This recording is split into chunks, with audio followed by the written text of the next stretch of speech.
vos intervenantes ce soir, ce sera donc Lison Roussel, qui est conseillère solutions habitat au sein de l'Agence locale de l'énergie et du climat de Grand Paris Seine-Ouest, donc Grand Paris Seine-Ouest Énergie, et moi-même, donc Sandrine Conrad, responsable du pôle solutions habitat également à l'Agence locale de l'énergie et du climat Grand Paris Seine-Ouest Énergie.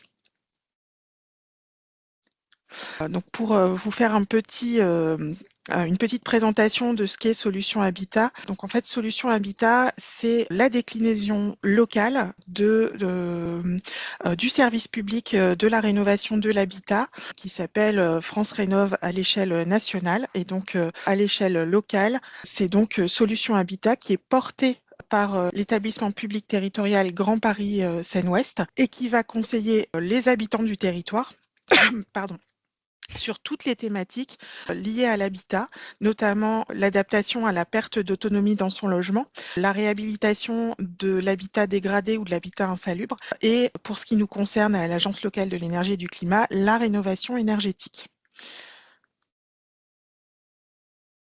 Donc l'Agence locale de l'énergie et du climat, c'est une association qui a été créée en 2008 par Grand Paris Seine-Ouest et en particulier pour ce qui est de Solutions Habitat. Elle assure donc la partie du service public de la rénovation de l'habitat, donc Solutions Habitat, consacrée à la rénovation énergétique.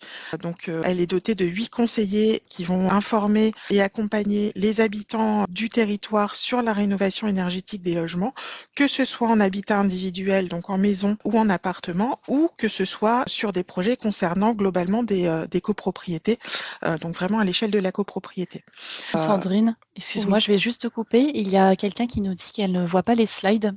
Alors, est-ce que vous pourriez être plusieurs à réagir et nous indiquer si vous non plus, vous ne voyez pas les slides à l'écran, s'il vous plaît? Excuse-moi de t'avoir coupé, Sandrine. Je t'en prie. Alors, de mon côté, je les vois effectivement. Ouais, je vois bien, je les vois pour ma part. OK, alors, bon, elles sont visibles, donc je ne sais pas où se cachent du coup les slides pour vous, Patricia, je crois. Mais apparemment tout le monde les voit. C'est peut-être sur un autre écran, je ne sais pas trop, mais je pense qu'on va reprendre dans ce cas-là. Et pour Alors, information, on vous enverra de toute façon tous ces slides aussi à la fin de la présentation, enfin dans les jours qui viennent. Vous aurez tout aussi. Alors, vous aurez effectivement la présentation dans sa totalité et vous pourrez accéder aussi au replay de cette présentation puisque, comme je vous l'ai dit, elle est enregistrée. L'idée étant qu'effectivement, elle puisse être disponible pour le plus grand nombre sur la chaîne YouTube de l'ALEC dans les jours qui viennent également. Donc, je reprends ma présentation. Donc, dans le cadre de Solutions Habitat, l'ALEC assure des conseils et un accompagnement des habitants sur tout ce qui est rénovation énergétique du logement tout au long du parcours, vraiment des premières réflexions jusqu'à la réception des travaux, en passant par les informations sur les aspects techniques, sur les aspects financiers du projet, également sur les aspects méthodologiques. Nous proposons également des animations. Chaque mois, nous proposons à peu près 2 animations, que ce soit des conférences, des webinaires comme celui de ce soir, des ateliers, mais également des visites de chantiers de maisons ou de copropriétés en cours de rénovation ou déjà rénovées. Donc, vous pouvez retrouver toutes ces infos sur le site internet de l'Agence locale de l'énergie et du climat. Et vous pouvez contacter un conseiller pour être accompagné dans votre projet de rénovation sur le site de Grand Paris Seine-Ouest, seine-ouest.fr/solutions habitat. Vous pouvez également trouver de nombreuses ressources sur le site internet de l'ALEC, donc gpso-energie.fr. Vous pouvez, si vous le souhaitez, vous inscrire à notre newsletter pour recevoir nos actualités et également pour recevoir l'agenda avec les prochaines animations. Donc, on va rentrer dans le vif du sujet et donc on va aborder tout d'abord la question du changement climatique. C'est vrai que voilà, on a des scénarios qui nous projettent vers les prochaines années 2050, 2070, 2100. Et finalement, on se rend compte qu'en 2026, on a déjà du mal à supporter les chaleurs extrêmes. On fera un petit point sur le fonctionnement de la climatisation et puis les enjeux du recours à la climatisation. Alors, je suis Je précise déjà que je ne suis pas en train de dire qu'il ne faut pas recourir à la climatisation. Ce serait vraiment une aberration, hein. Aujourd'hui, on a vraiment des bâtiments qui ne sont pas adaptés au climat. On s'en rend compte déjà aujourd'hui. Mais il peut y avoir déjà tout un panel de solutions pour éviter la montée en température des bâtiments et rafraîchir les bâtiments avant de recourir à la climatisation. On parlera ensuite des paramètres du confort et de pour quelles raisons on parle de bouilloire thermique, qu'est-ce qui fait qu'un logement peut devenir une bouilloire thermique. Et puis, on abordera bien sûr ce qui nous intéresse tous ce soir, les solutions qui sont nombreuses et cumulatives pour avoir un logement un peu plus résilient face à ces surchauffes estivales. On parlera un peu aussi d'architecture et de comment adapter les bâtiments au climat en pleine mutation. Et puis on parlera de rénovation énergétique. Et puis on terminera avec une petite checklist à cocher avant la prochaine canicule pour être sûr d'être prêt et de pouvoir vivre les prochains épisodes de chaleur du mieux possible. Et puis on finira par une petite période de questions-réponses.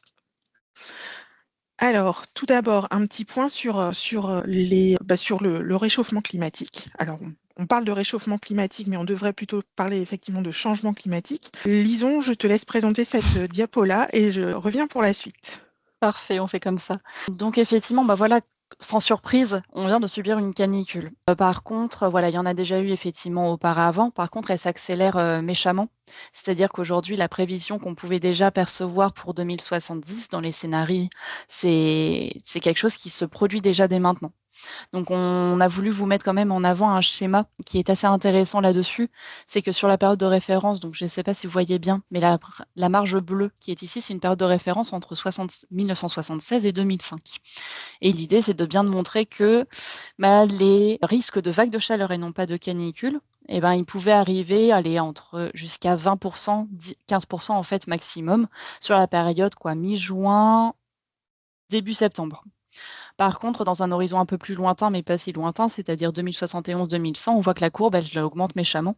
C'est-à-dire déjà les risques de vagues de chaleur, ils commencent depuis le 1er mai jusqu'au 15 octobre. Et en fait, le risque justement qu'on ait des vagues de chaleur aussi importantes, il est largement multiplié.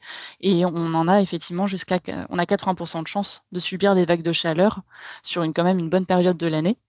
Et vraiment, déjà jusqu'à 40% de chances effectivement d'en subir, dans la période, qu'on vient de vivre, c'est-à-dire mi-juin. Donc ce qui devait arriver en 2070 est déjà en train d'arriver aujourd'hui.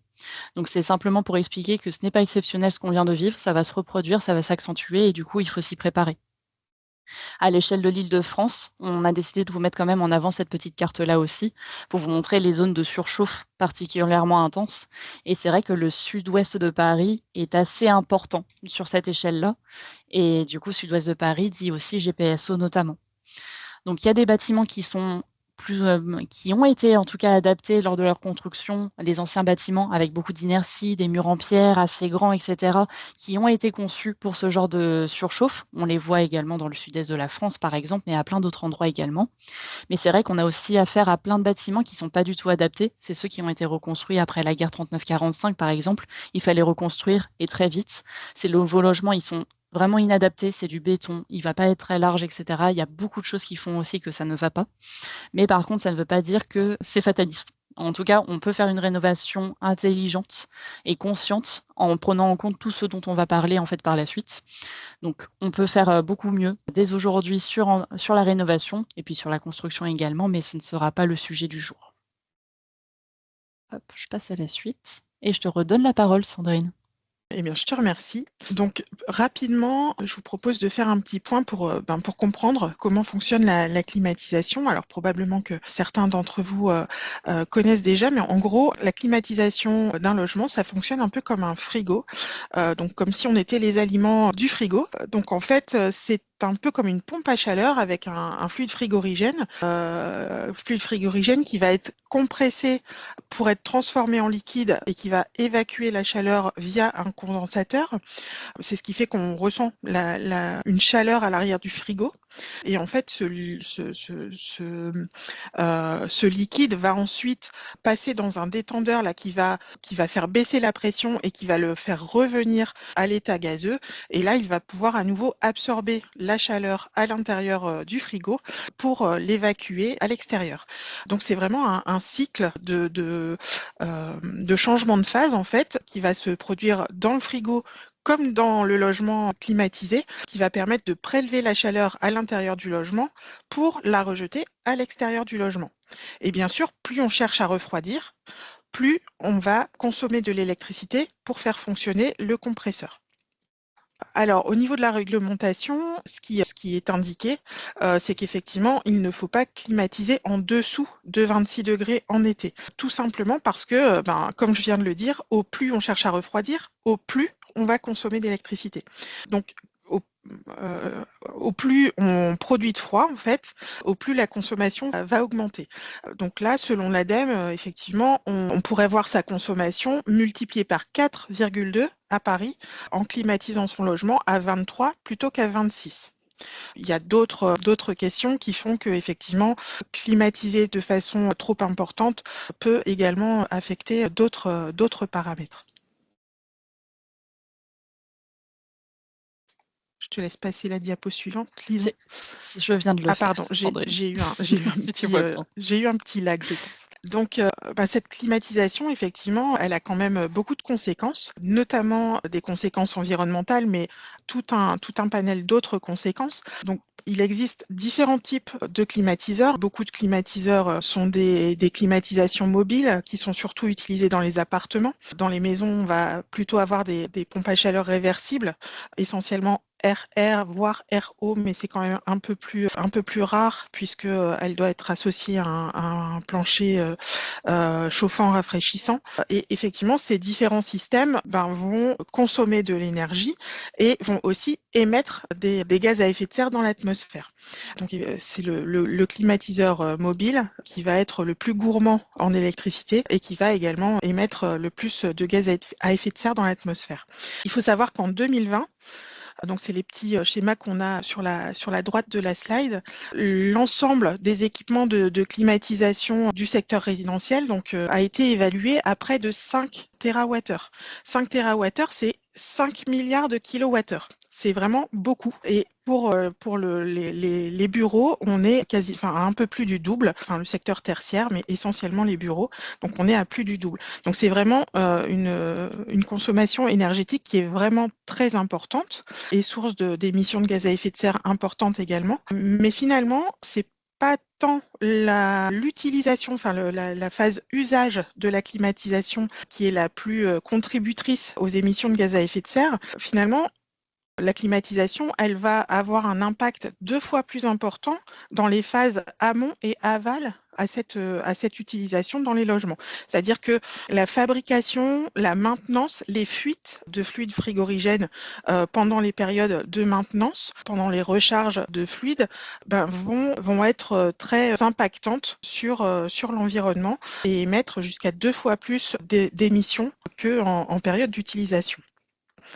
À côté de ça, on sait maintenant que les fluides frigorigènes sont une source importante de contamination par les PFAS. Vous en avez peut-être entendu parler, mais ce sont effectivement des substances chimiques qui viennent contaminer les eaux et qui viennent s'infiltrer effectivement dans les sols.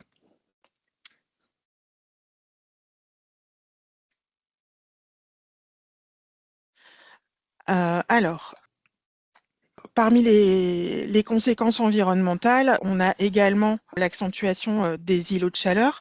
Alors, qu'est-ce qu'un îlot de chaleur? En fait, c'est en zone urbaine dense, on va avoir des surfaces qui sont très minéralisées, peu végétalisées, et qui vont accentuer en fait le ressenti de chaleur par la réverbération de la chaleur par les matériaux de surface, et également du fait de la configuration de la ville.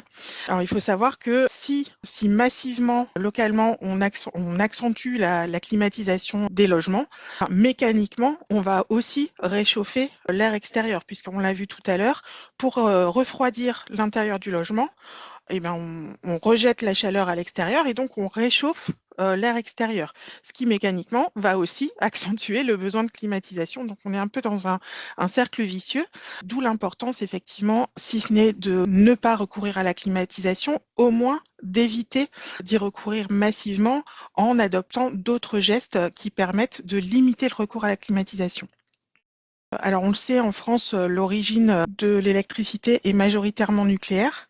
Alors l'avantage du nucléaire, c'est qu'effectivement, il produit moins de gaz à effet de serre, mais la difficulté, c'est que pour produire de l'électricité nucléaire, il faut pouvoir refroidir les réacteurs et que pour refroidir ces réacteurs, il faut que l'eau soit à moins de 28 degrés. Donc là, on a vu ces derniers temps que plusieurs centrales ont dû être coupées justement, faute de ne pouvoir refroidir les réacteurs, sous peine de réchauffer encore l'eau des milieux et d'avoir un impact sur la biodiversité. Ajouté à cela, il faut savoir que on utilise quand même massivement la climatisation plutôt en soirée pour rafraîchir les logements lorsqu'on rentre chez soi. Et finalement, tout le monde rentre chez soi à peu près à la même heure et donc on se retrouve avec un pic de consommation d'électricité plutôt en soirée, là où finalement le solaire ne peut plus intervenir pour venir compléter la consommation nucléaire, enfin la production nucléaire. Finalement, ce qui serait peut-être plus raisonnable, ce serait effectivement de davantage climatiser en journée pour garder le logement à une température, on va dire, acceptable, autour de 26-28 degrés, et le soir, effectivement, ne pas provoquer cet appel de consommation, ce pic de consommation qui va recourir principalement aussi aux énergies fossiles.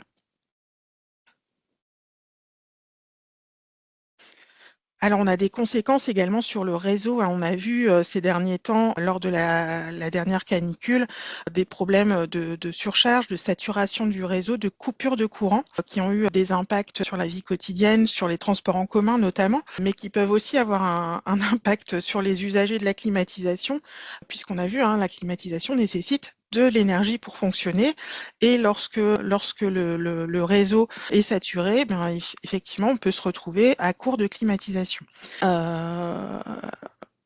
Bon, il y a d'autres systèmes aussi qui peuvent venir interrompre le fonctionnement de la climatisation s'il y a un problème qui est détecté par des capteurs ou par un dispositif de sécurité.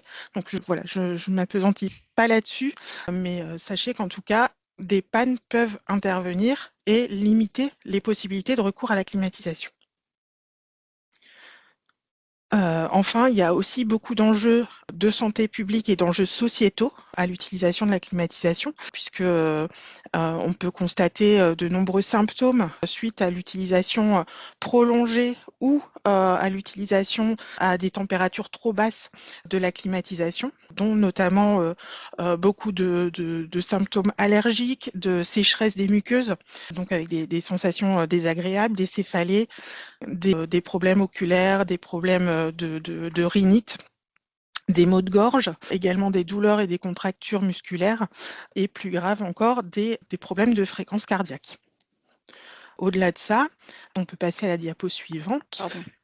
On a aussi des personnes qui sont davantage vulnérables aux épisodes de forte chaleur. Donc on pense notamment bien sûr aux personnes âgées qui ont été beaucoup victimes de la canicule, notamment en 2003. Mais on voit aussi sur les dernières périodes de forte chaleur des incidences sur les enfants, notamment dans les cours d'école ou dans les écoles de manière générale. Enfants qui ressentent davantage la chaleur que les adultes du fait de la proximité avec le sol. Les nourrissons, les personnes qui peuvent être déjà porteuses de handicap physique ou de maladies physiques ou mentales ou psychiques, ces personnes-là, elles vont être davantage exposées à ces périodes de chaleur et à ces conséquences. Et également, on a vu cette année, avec la canicule du mois de mai, une hausse finalement des décès à domicile. Donc c'est vraiment un enjeu de santé publique, puisque la canicule du mois de mai a touché des personnes dont on n'aurait pas pensé qu'elles seraient atteintes, frappées par cette vague de chaleur. Donc on voit qu'elles ont presque doublé, enfin ils ont presque doublé ces décès à domicile lors de cette semaine de canicule du mois de mai. Et puis enfin, je vous en parlais tout à l'heure, des enjeux sociétaux, puisque on a beaucoup aujourd'hui d'hôpitaux publics qui ne sont pas climatisés, alors qu'effectivement, ce seraient des lieux dont on s'attendrait à ce qu'ils soient naturellement climatisés pour pouvoir accueillir au mieux les personnes malades. Et puis, effectivement, on note une nette accentuation des inégalités, puisque ce sont les personnes les plus modestes, les plus vulnérables, qui vont habiter en général les logements qui sont les plus exposés, que ce soit au froid dans leur logement l'hiver ou à la chaleur dans leur logement l'été. Et donc, finalement, on se retrouve avec une accentuation des inégalités, puisque ces mêmes personnes vont avoir davantage de difficultés à accéder à la climatisation que les personnes qui habitent déjà dans un logement plus performant. Voilà, et je passe la parole à Lison, qui va nous parler un peu de la manière dont on vit ces épisodes de chaleur dans nos logements. Exactement, merci beaucoup. Donc en fait, on va commencer surtout par rappeler les paramètres du confort. On en parle beaucoup pendant l'hiver pour savoir effectivement qu'est-ce qui joue sur notre confort au-delà de la température de l'air, parce que c'est déjà un paramètre de toute manière où on va ressentir les choses différemment. On met plusieurs personnes dans la même pièce, on les interroge sur la température de l'air. On n'a pas forcément la même température qui ressort de la part de chacune de ces personnes. Donc c'est déjà un paramètre effectivement qui est très personnel. Mais en plus de ça, il y a beaucoup de choses qui influent. On pourrait croire qu'une pièce à 19°, 20° est confortable. Si une paroi à côté, un mur est froid, à 15°, mettons, la moyenne de ce qu'on va ressentir, c'est finalement la moyenne entre les 19-20° et la température de cette paroi. Donc forcément, notre confort est altéré là-dessus. C'est la même chose pour l'été. Voilà, vice-versa, à chaque fois, notre comportement, le ressenti, etc. est absolument le même. Donc la température des parois influe sur notre confort, la température de l'air également, la vitesse de l'air, j'en reparlerai un tout petit peu plus tard sur le schéma suivant. Le taux d'humidité aussi va avoir énormément d'influence, le métabolisme, l'habillement. Tout ça, c'est des paramètres sur lesquels on va jouer. En fait, tout au long là, de toutes les solutions qu'on va aborder, on va se rendre compte qu'à chacune des solutions abordées, en fait, on répond à une des notions de confort, notamment pour soi, mais aussi pour le logement, principalement pour le logement. Pour faire, du coup, lien un petit peu avec ce graphique à droite, c'est que la zone de confort dans laquelle on se trouve en général, c'est entre 20 et 27° s'il n'y a pas de vent. Voilà, ça c'est une zone de confort, il n'y a pas de souci là-dessus et on va dire que c'est assez confortable, entre 20 et 80 de taux d'humidité. Ça ne veut pas dire que c'est idéal dans un logement. Dans un logement, c'est entre 40 et 60 de taux d'humidité qu'il faut se trouver. C'est juste pour indiquer qu'à partir de ces taux-là, en tout cas, il n'y a pas de problématique derrière. Cette zone de confort, on voit qu'on peut l'étendre de manière assez lointaine, c'est-à-dire on passe de 27° à 33° assez rapidement, en fait, si on a une vitesse de vent qui est conséquente à côté. Et quand je dis conséquente, c'est pas tant que ça. On va considérer que ça devient désagréable le vent à partir de 3 mètres par seconde de vitesse. Et là, ce qui est écrit, si vous voyez bien, en fait, c'est 1,5 mètres par seconde. Donc avec 1,5 mètres par seconde de vent, jusqu'à 33°, en fait, on reste dans une zone de confort. Il faut savoir aussi que les brasseurs d'air, donc les ventilateurs de plafond, en moyenne, il y a plusieurs vitesses, mais en moyenne, on est à 1,2 mètres par seconde. Donc c'est quelque chose qu'on reverra après, mais c'est juste pour indiquer qu'à chaque fois, on va faire des moments de bascule là-dessus. Ce à quoi il faut faire en revanche très très attention, c'est ce danger qui est le taux d'humidité. C'est-à-dire qu'à partir de certaines températures, si imaginons on est à 29°, 100% de taux d'humidité, on arrive dans déjà un danger extrême. En effet, pour notre survie, vraiment pour notre santé, là c'est aller aux urgences, voire pire, je ne sais pas trop, mais on ne peut pas survivre dans ces zones-là effectivement de température avec ce taux d'humidité-là. On peut aussi voir effectivement qu'à 60%, 34°, donc c'est la limite que j'indiquais tout à l'heure, 60% dans nos logements. Mieux vaut ne pas aller au-delà, mais à 34°, 60%, on est dans un logement effectivement dangereux pour notre santé. Donc ce schéma, il permet de relativiser sur certaines choses et de comprendre effectivement à quel moment il faut savoir gérer la température et l'humidité pour notre propre santé et puis celle des habitants effectivement de n'importe quel logement. À température égale, dans un climat sec ou un climat humide, le ressenti ne sera absolument pas le même. Du coup, pour poursuivre, ça c'était vraiment le confort, le ressenti par rapport à nous, corps d'humain. En fait, le logement, il se comporte exactement de la même manière. C'est-à-dire pour limiter la surchauffe, eh ben, on va faire en sorte de le protéger des rayonnements solaires. Donc nous, quand on a des vêtements amples qui couvrent les bras pour éviter, au-delà des coups de soleil, que le rayon, en fait, il passe à travers nous et qu'il nous réchauffe de trop. Là, c'est le moment où si on met une casquette pour se protéger des rayonnements solaires, c'est la même chose avec notre logement. Donc le logement, on lui met une casquette solaire. On fait des débords de toiture pour le protéger des rayonnements solaires. Le revêtement clair, pareil. Le sombre absorbe la chaleur, le clair renvoie la chaleur. Donc pareil, un revêtement clair est extrêmement intéressant. C'est là où on revoit des toitures, par exemple, qui vont être repeintes en blanc. Ça va être par exemple ce genre de stratégie, mais il y en a d'autres. Une bonne ventilation également. Donc on renouvelle l'air correctement et puis surtout on fait en sorte de brasser et de créer des courants d'air. Un environnement frais et tempéré, on pense surtout à ce qui est arboré autour effectivement du logement. Donc effectivement, dans notre environnement à nous, si déjà nous, en tant que personne, on se trouve dans la rue ou dans une forêt, on ne ressent pas la même chose. Pourtant, la température peut similairement être la même. Mais notre ressenti est largement différent. C'est la même chose pour le logement. S'il est protégé par un environnement, eh ben, il est protégé aussi des fortes chaleurs, diminue son côté d'inertie, de réchauffement des murs, des parois, sur lesquels on voyait tout à l'heure qu'il y avait des sacrées conséquences. On contrôle également le taux d'humidité, comme pour nous. On crée des zones de rafraîchissement potentiellement, donc c'est effectivement des zones tampons, c'est-à-dire que côté nord, côté sud effectivement du logement, eh ben, on varie peut-être en termes de degrés et peut-être qu'on peut en profiter pour déjà effectivement s'y rendre, mais aussi en fait balayer de l'air, créer des tirages thermiques dans ce logement. On peut stocker la fraîcheur effectivement dans les murs. Et puis on évite également les apports de chaleur. Donc comme nous, effectivement, on évite de pratiquer du sport quand il fait chaud parce qu'après, on a vraiment trop chaud. Entre autres, c'est une explication très très brève, mais je crois que vous en comprenez quand même le principe. Et là, l'idée, c'est la même chose. On évite quand même de générer de la chaleur dans le logement, les appareils électroménagers, numériques, etc. Voilà, ce parallèle-là, c'est juste pour vous rappeler effectivement notre confort. Il faut penser à la même chose pour notre logement. Il pourra pas nous protéger sans protection effectivement des rayonnements solaires.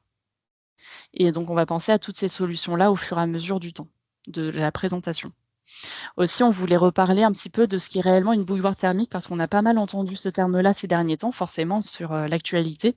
Mais il fallait reposer quand même quelques bases à ce sujet, et notamment le fait que, donc une bouilloire thermique, qu'est-ce que ça veut dire en réalité? Donc c'est un logement qui est mal isolé et dont la température intérieure dépasse régulièrement les 30 degrés le jour et 28 la nuit pendant au moins 5 jours consécutifs en période estivale, ce qui rend l'habitation invivable et dangereuse pour la santé des occupants. Voilà, en termes de température, c'est ça qu'il faut garder en tête. 30 degrés le jour, 28 degrés la nuit, de manière assez régulière. Il y aura un accès au replay, en effet. Pardon, je réponds à la conversation en direct du coup. Donc, qu'est-ce qui crée ce phénomène de bouilloire thermique? Il y a pas mal de, quand même il y a pas mal de choses qui créent ces bouilloires thermiques et c'est pour ça qu'on a autant de logements effectivement dans ces conditions-là en France. C'est déjà un problème de ventilation. Donc, qu'elle soit pas là ou défectueuse, ça peut déjà créer un problème effectivement de renouvellement d'air et surtout de laisser s'échapper la chaleur en fait avec l'extraction du logement. On va aussi être sur d'autres choses, c'est les appartements bien sûr situés sous les toits, qui sont très, très exposés forcément à la chaleur, des toitures qui ne sont pas ou peu isolées. Même mal isolées effectivement, ça reste un logement qui prend énormément la chaleur et qui la condense au même endroit. Les logements exposés plein sud sans protection solaire extérieure font partie des bouilloires thermiques, quand il n'y a pas de volets, pas de store. Les immeubles construits avant les réglementations thermiques, donc avant 1975, sans isolation de façade. Les logements qui se trouvent dans des îlots de chaleur urbains, donc des centres-villes très denses, du bitume est omniprésent. C'est globalement effectivement ce qu'on a par ici, dans les villes, dans Paris et les villes rapprochées de Paris. Et lorsque donc les logements sont dans des îlots de chaleur urbains, quand également les baies vitrées sont larges et orientées à l'ouest ou au sud sans brise au soleil. Voilà, là aussi effectivement, on rentre dans cette catégorie-là rapidement de bouilloire thermique. On repère facilement que beaucoup de logements sont concernés, dont également, petit aparté, en fait, des logements construits il y a vraiment très peu de temps, qui sont soumis à des réglementations thermiques, mais surtout faites pour l'hiver. Et en été, effectivement, ces baies vitrées qu'on retrouve aussi bien en entreprise que dans les nouveaux logements, voilà, plein sud, plein ouest, sans protection suffisante, ça devient également des bouilloires thermiques alors qu'elles sont construites depuis moins de 10 ans potentiellement. Je poursuis. Donc ça, c'est tout ce que je viens de dire, mais vous l'aurez dans la présentation. Donc là, on va passer enfin à toutes les solutions. parce que là, on vient de balayer quand même pas mal de choses assez négatives. On va passer aux solutions qui sont assez variées. Et surtout, il faut garder en tête que nous ne sommes pas tous égaux face à la surchauffe. C'est-à-dire qu'on n'a pas tous les mêmes pouvoirs aussi sur nos logements, qu'on soit locataire, propriétaire, bailleur, qu'on soit effectivement en logement traversant ou pas, logement sous les toits, orientation du logement, niveau de revenu, milieu urbain. Il y a énormément de paramètres à prendre en compte. On en a certains dans nos logements, on n'en a pas. Il va falloir trier dans tout ça. Mais nous, toutes les solutions qu'on va vous apporter aujourd'hui, il y en a forcément qui vous conviendront. Pour votre logement, les logements que vous louez, les logements effectivement de proches également en fait auxquels vous pourriez penser, qui ont souffert de cette canicule. Il y a des choses en fait à considérer dans chacune des solutions qu'on va vous présenter. Les solutions, on va vous les présenter de manière assez graduelle. Donc déjà, effectivement, jouer sur la température de son corps dans le logement. Donc jusqu'à ensuite parler d'installations plutôt éphémères qu'on va poser juste pour la période de canicule, avant, après, et pouvoir retirer. Des travaux simples et accessibles pour tout le monde, qu'on soit bricoleur, etc. Des travaux un peu plus lourds, là, on va parler effectivement de rénovation intelligente aussi bien pour l'hiver que pour l'été. Et puis ce qui se passe également hors du logement. C'est juste une frise d'urgence, je dirais. Donc, on peut agir vite, effectivement, sur les premières slides que je vais vous présenter, moins vite, effectivement, sur le reste, mais ça ne veut pas dire que ce n'est pas efficace dès le départ. On va vraiment agir sur des phénomènes en reprenant les paramètres de confort dont on a parlé tout à l'heure, pour que vous puissiez vivre sereinement dans vos logements. Du coup, première chose, bon, voilà, je me répète une nouvelle fois sur le confort, on va jouer directement là sur le confort de nos corps, sur plein de paramètres très différents. Donc, il y a pas mal d'images, on voit facilement des petites zones froides, des petites zones chaudes, donc il y a des alertes ou pas. On va jouer sur pas mal de paramètres déjà sur les parois froides, mettons. Donc on va faire en sorte, avant la canicule, 1 semaine, 2 semaines, 1 mois avant, dès que possible en tout cas, de stocker de la fraîcheur dans nos murs. Les murs, ils ont une inertie, ils stockent de la fraîcheur, ils stockent de chaud et ils le réémettent en temps voulu. Donc, on stocke un maximum de fraîcheur en laissant les fenêtres ouvertes, effectivement, lorsqu'il fait plus frais. Et dans ce cadre-là, les jours de canicule, les murs vont rester frais le plus longtemps possible. Plus ils auront stocké de la fraîcheur, plus ils émettront effectivement de la fraîcheur le plus longtemps, voilà, le plus longtemps possible. Donc, il faut espérer que la canicule soit pas trop longue. Mais en tout cas, les premiers jours, effectivement, permettent de survivre un petit peu à cet effet-là. Pareil, en parlant donc de parois froides, on peut aussi jouer sur les bouillottes. On peut les rappeler autrement, on peut les appeler les glaçottes, on peut les appeler sur plein de termes très, très différents et tout à fait personnels. Mais mettez de l'eau froide dedans avec des petits glaçons et en fait, ça vous fait une paroi froide sur laquelle vous pouvez la garder avec vous. Vous êtes en train de lire un livre, mettez-la effectivement dans votre dos, sur les cuisses. Il y a plein de zones, effectivement, testez de toute façon ce qui vous conviendra le mieux, mais la bouillotte ne sert pas qu'en hiver. Voilà. Elle fonctionne très, très bien aussi en période estivale. On joue également sur les paramètres d'humidité. Donc voilà, même lorsqu'on fait du sport, effectivement, on met une petite serviette mouillée autour de son cou, ça rafraîchit. Et ben, pourquoi pas réutiliser effectivement ces idées-là en mouillant nos vêtements. On mouille nos vêtements, on mouille effectivement une serviette, on la garde autour du cou. Pareil, potentiellement pour la tête, hein, on peut garder aussi un foulard effectivement mouillé autour de la tête. Il y a beaucoup de choses sur lesquelles jouer et choisissez ce qui est le plus adapté pour vous. En petite alerte rouge, il va y avoir tous les appareils numériques électroménagers en fait, qui vont émettre de la chaleur à l'intérieur du logement. Pour ce qui est de l'électroménager, on peut penser rapidement à l'aspirateur. Mieux vaut éviter l'aspirateur. En période de canicule, on reporte le ménage à plus tard parce que l'air de rien, en fait, il émet presque autant qu'un radiateur à 1000 watts. Et puis après, ça dépend de sa durée d'utilisation forcément, mais n'empêche qu'il va vachement réchauffer le logement. Pareil en appareil numérique, du coup, l'idée, c'est plutôt de mutualiser les appareils parce que même les recharges, nos petites batteries de recharge là pour les téléphones, émettent également de la chaleur. Donc si on peut tout optimiser effectivement dans un seul et même endroit, on recharge les appareils de toute la famille en même temps. C'est plus intéressant de faire ça que de les charger de temps en temps par-ci par-là et de réchauffer intrinsèquement, en plus qui est potentiellement à proximité de nous. Les appareils de charge, voilà, en général, on n'est pas trop loin, soit on dort à côté, ou plein de raisons, effectivement, on n'est pas loin, et ça réchauffe effectivement la zone dans laquelle on se trouve. Autre petite chose du coup, on profite aussi des émissivités de notre sol, de nos murs. L'émissivité, c'est la capacité qu'ont certains matériaux à capter plus ou moins vite notre chaleur. Typiquement, le carrelage capte très rapidement notre chaleur. Donc on peut en profiter. Notre cuisine, notre salle de bain et effectivement, si possible, si on a un carrelage ailleurs, eh ben, on le mouille, on le laisse aussi froid que possible et potentiellement le ventilateur qu'on voit un petit peu à côté, on peut même le mettre face à ce mur pour brasser un maximum effectivement l'air. Il est effectivement contre le mur, mais l'air qu'il va diffuser passe contre le mur, vous englobe effectivement à côté et si vous l'avez mouillé un petit peu ce mur et ben, potentiellement déjà vous le gardez frais plus longtemps et en plus vous gagnez également du frais dans les courants d'air. Il y a aussi ça, les petites tomates cerises, la salade qui sont entourées. C'est parce qu'il vaut mieux ne pas manger chaud. Aussi effectivement pendant les périodes estivales, au-delà de manger chaud, aussi cuisiner chaud.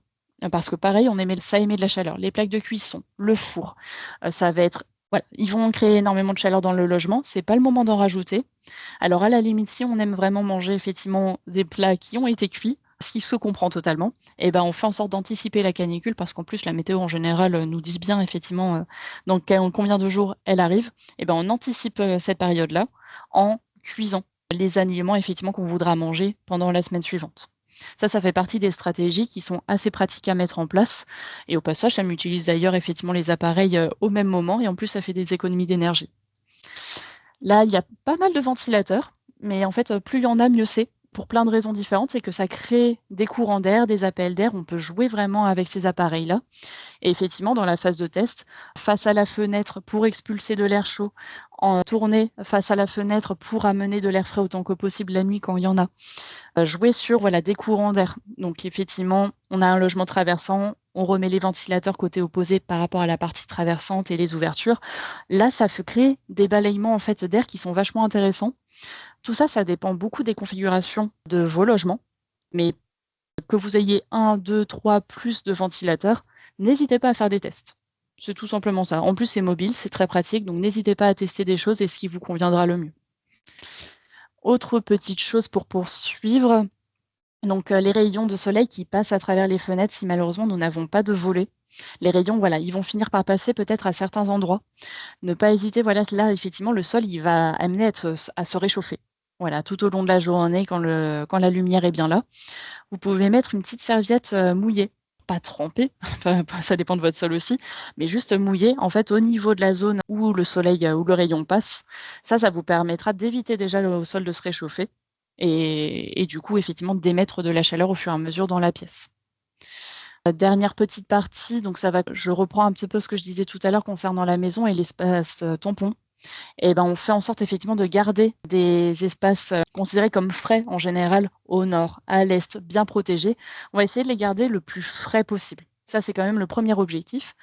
Potentiellement également de s'en rapprocher quand même le plus possible. Les murs de refend, les cloisons, les murs porteurs qui traversent la maison, c'est le mur de refend, pardon.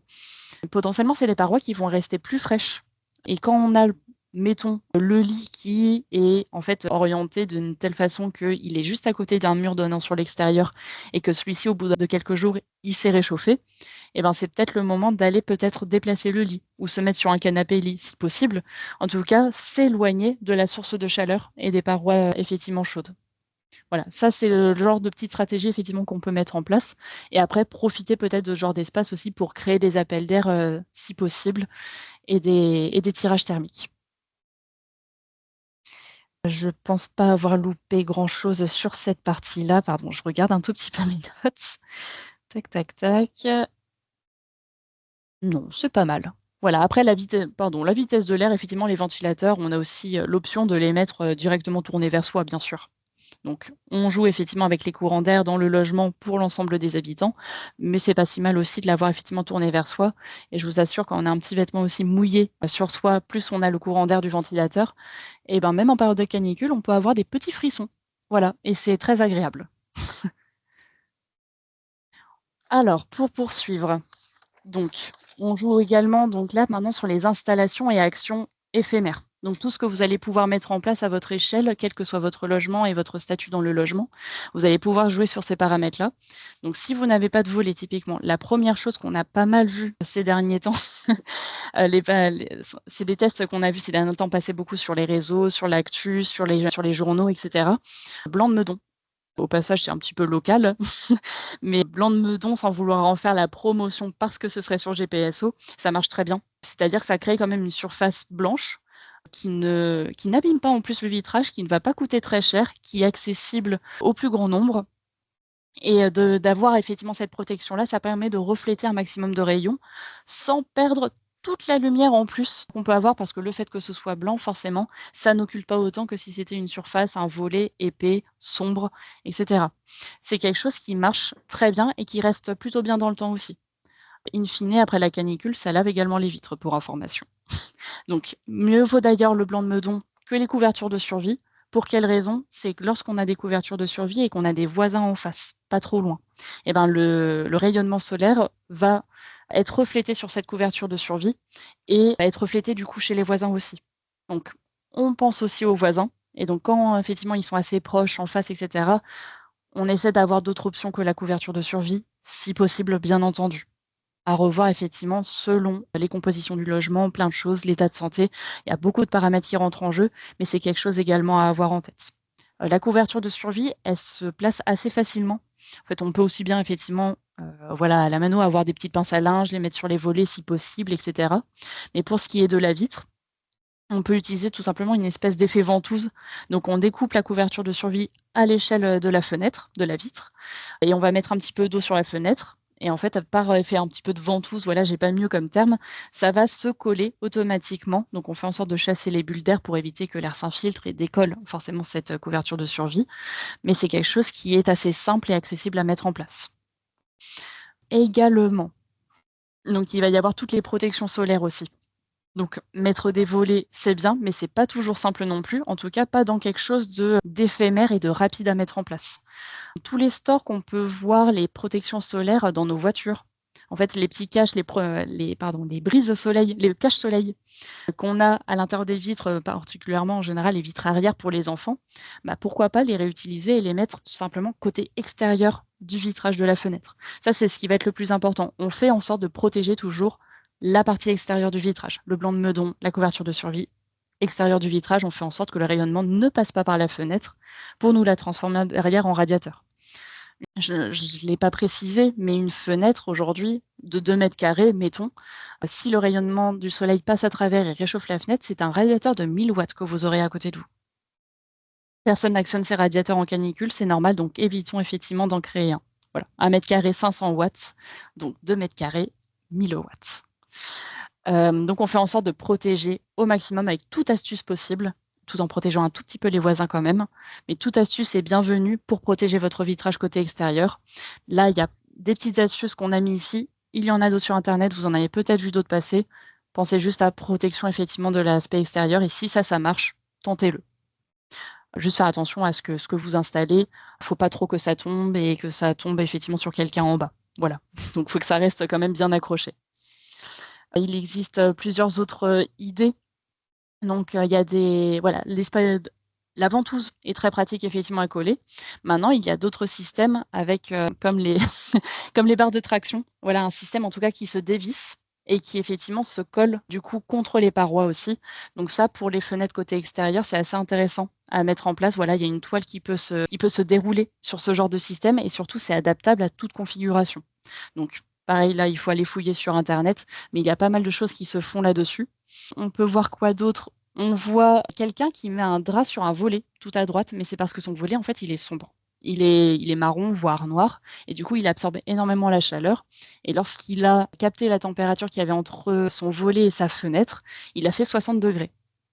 Donc pour éviter en fait que ce volet absorbe la chaleur, le top, c'est quand même de l'éclaircir et au-delà du coup d'aller le repeindre, dans une première étape, potentiellement aller mettre un drap blanc ou toute autre chose effectivement claire dessus qui peuvent rester accrochés, c'est intéressant. Ça fait partie des petites astuces encore une fois, le revêtement clair, il va falloir effectivement aller là-dessus et si on a des surfaces sombres, on les éclaircit par tous les moyens possibles. Ce qu'on voit à côté encore, donc ça s'appelle un mouchard à biais. Et ce système-là, donc c'est assez intéressant. Donc lui, il est en bois et voilà, il y a pas mal de trous effectivement dedans. Ils sont tous assez différents. Ils ont tous leurs spécificités, mais ce qui va être intéressant, c'est déjà que ça crée de l'ombre, premièrement, tout en laissant passer effectivement profiter un petit peu de la lumière côté extérieur, en voyant côté extérieur, mais il y a de l'ombre qui est créée, donc ça, c'est intéressant. Et deuxième chose, ça intensifie les courants d'air, ça les accélère. Du fait de ne pas pouvoir effectivement passer à travers rien. Là, ils vont être intensifiés en passant à travers des petits trous. Donc c'est assez intéressant en termes de confort également d'aller intensifier cette partie-là. Ce qu'on a un peu plus bas, ce n'est pas un climatiseur mobile, attention, c'est un déshumidificateur. Comme on l'a vu, on garde notre logement entre 40 et 60 de taux d'humidité, ça c'est très important. Mieux vaut avoir un thermomètre et un hygromètre chez soi, c'est assez intéressant effectivement à les étudier, aussi bien pour l'été que pour l'hiver. Donc si vous en avez déjà un et que vous l'utilisez pour l'hiver, n'hésitez pas à le ressortir parce qu'effectivement, lorsque l'air est humide, eh ben, ça devient étouffant, la chaleur, et ça devient même dangereux effectivement parce que notre corps, du coup, n'expulse plus non plus la température et la chaleur de la même manière. Donc on utilise tous les humidificateurs possibles. Et l'image tout à gauche, c'est la nuit, on fait en sorte de surventiler le logement.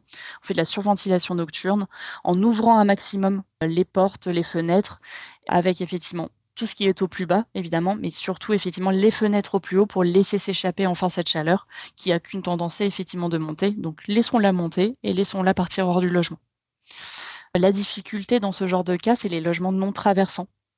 Les logements non traversants, bah forcément, ce courant d'air, on n'arrive pas trop à l'avoir, donc il faut le tester avec des ventilateurs. Et sinon, si possible, se mettre d'accord avec les voisins pour, en soirée, sur une certaine période, selon qui est d'accord ou pas, ouvrir les portes et les fenêtres.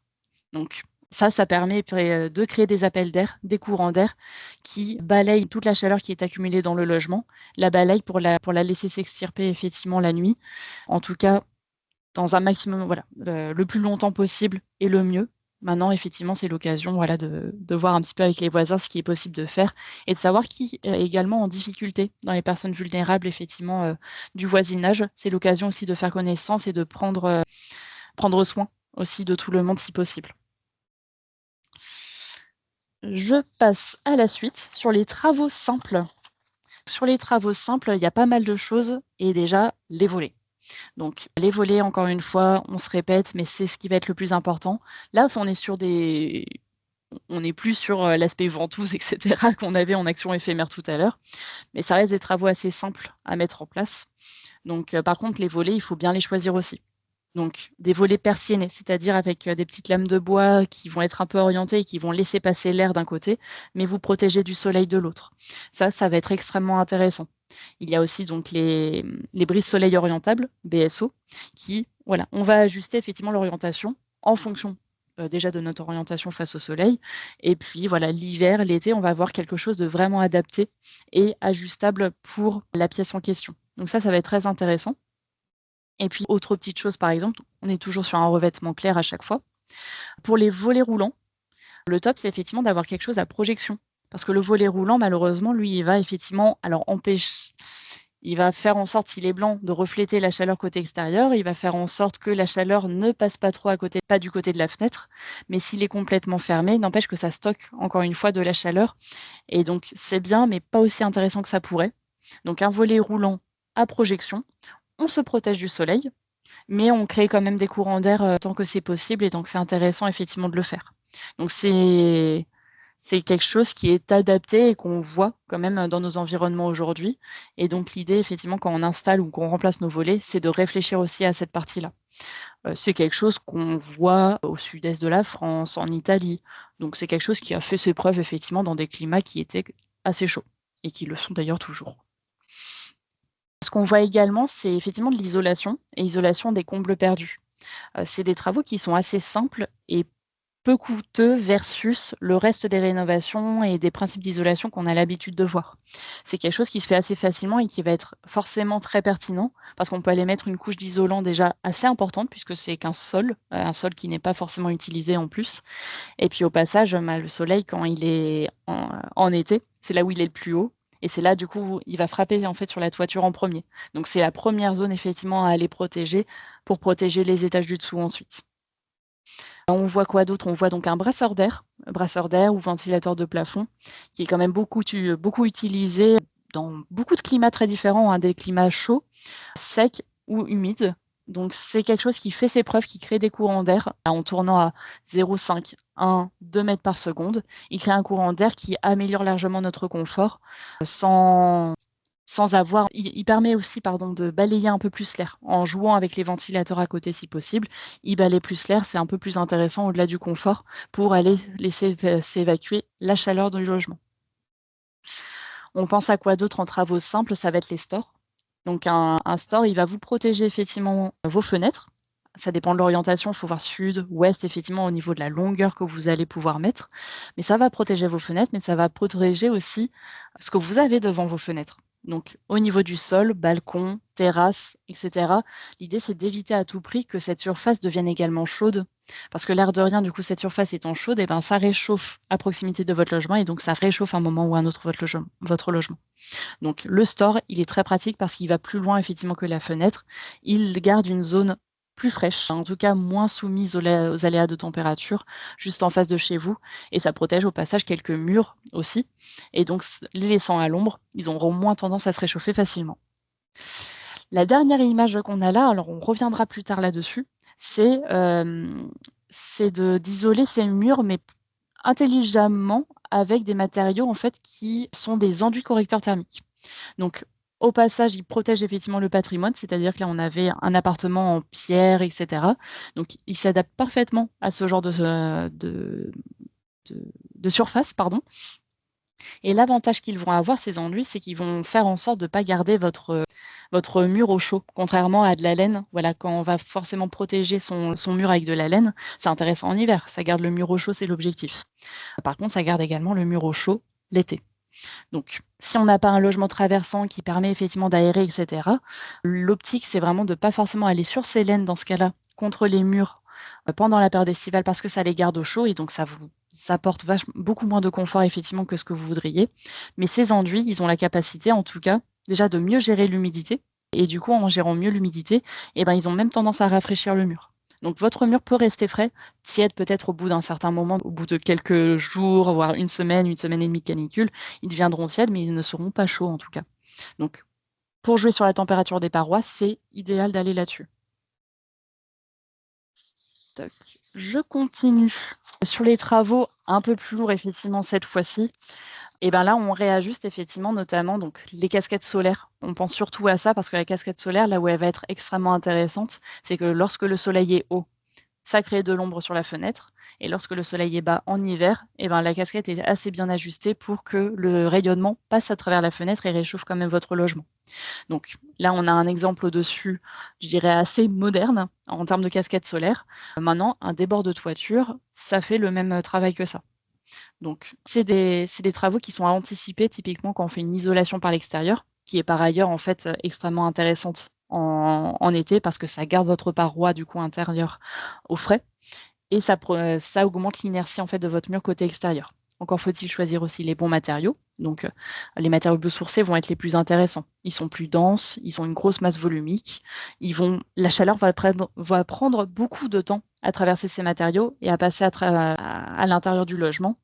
Et l'optique, c'est effectivement lorsqu'il fait plus frais la nuit, lorsque c'est possible, bien sûr, c'est d'ouvrir effectivement les fenêtres pour laisser s'échapper cette chaleur qui va commencer à s'accumuler, mais rafraîchir le logement pour que le lendemain, en fait, on garde toute la fraîcheur effectivement de la nuit dans ce logement. Et rebelote, on continue comme ça pendant la canicule. Donc l'un dans l'autre, en tout cas, c'est 2 équipements qui vont très, très bien ensemble. Pareil, on peut continuer, je répète pas l'exemple du dessus avec l'enduit à la chaux, parce que déjà on repassera encore une nouvelle fois dessus un tout petit peu plus tard, mais surtout que je viens de vous en parler. Après, en autres travaux, donc isolation par l'extérieur, que ce soit les murs ou la toiture, c'est extrêmement intéressant. En complément, effectivement, on peut aller rajouter aussi une peinture blanche effectivement sur la toiture, particulièrement sur les toitures en zinc, c'est ce qu'il y a de plus pratique et plus facile.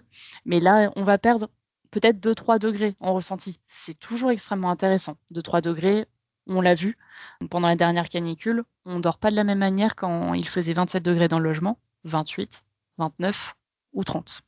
Donc ces 3 degrés, ils sont importants. On peut les avoir grâce à ça. On peut les avoir grâce au brasseur d'air aussi.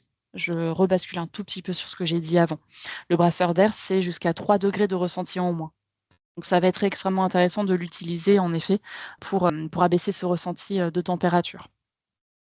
On parle de ça, on parle également des cheminées. Donc pour créer un tirage thermique, c'est intéressant de recréer une cheminée qui est là pour ça. Donc une colonne qui est pas loin de la maison ou qui fait partie de ces colonnes qui existent déjà dans les appartements, dans les immeubles des années 60, 70.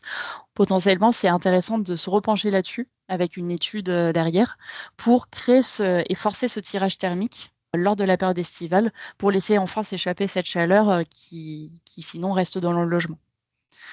Hem, à côté de ça, encore d'autres petites choses, si vous êtes amené à refaire des travaux dans votre logement et notamment le sol, c'est peut-être l'occasion de voir avec quel sol, en fait, vous voulez avoir à faire. C'est-à-dire, en été, c'est quand même plus agréable d'être contre un carrelage qu'un parquet et ce carrelage, il peut être, largement recouvert d'un tapis pendant la période hivernale, protégé avec, des bons chaussons. On peut, voilà, diminuer ces sensations de froid en hiver, c'est un peu plus simple que faire en sorte que le plancher soit froid en été, ce qui est quasiment et en fait, ce qui est impossible. Donc voilà, si vous êtes amené à changer votre sol ou si vous avez cette volonté-là aujourd'hui effectivement d'échapper à la chaleur, c'est intéressant peut-être de revoir aussi ce revêtement-là qui, en plus mouillé, peut vous apporter beaucoup de fraîcheur. Je complète tout ça avec, je ne sais pas si vous connaissez le puits climatique, donc appelé puits canadien ou puits provençal, ça dépend des climats, mais en tout cas, c'est un puits climatique. C'est-à-dire qu'il va profiter en fait d'un appel d'air un peu loin de la maison. Oui, on voit ça plutôt qu'en maison. C'est à 10, 15, peut-être 20 mètres. Il faut voir ça avec, des personnes expertes sur le sujet, mais c'est happer l'air effectivement à un certain endroit, le faire passer dans le sol à une certaine effectivement, profondeur qui permet de rafraîchir ou réchauffer ou de réchauffer cet air selon le climat, mais en tout cas, le sol est à température constante. Donc on profite de ce phénomène-là pour pulser cet air pardon, à l'intérieur du logement.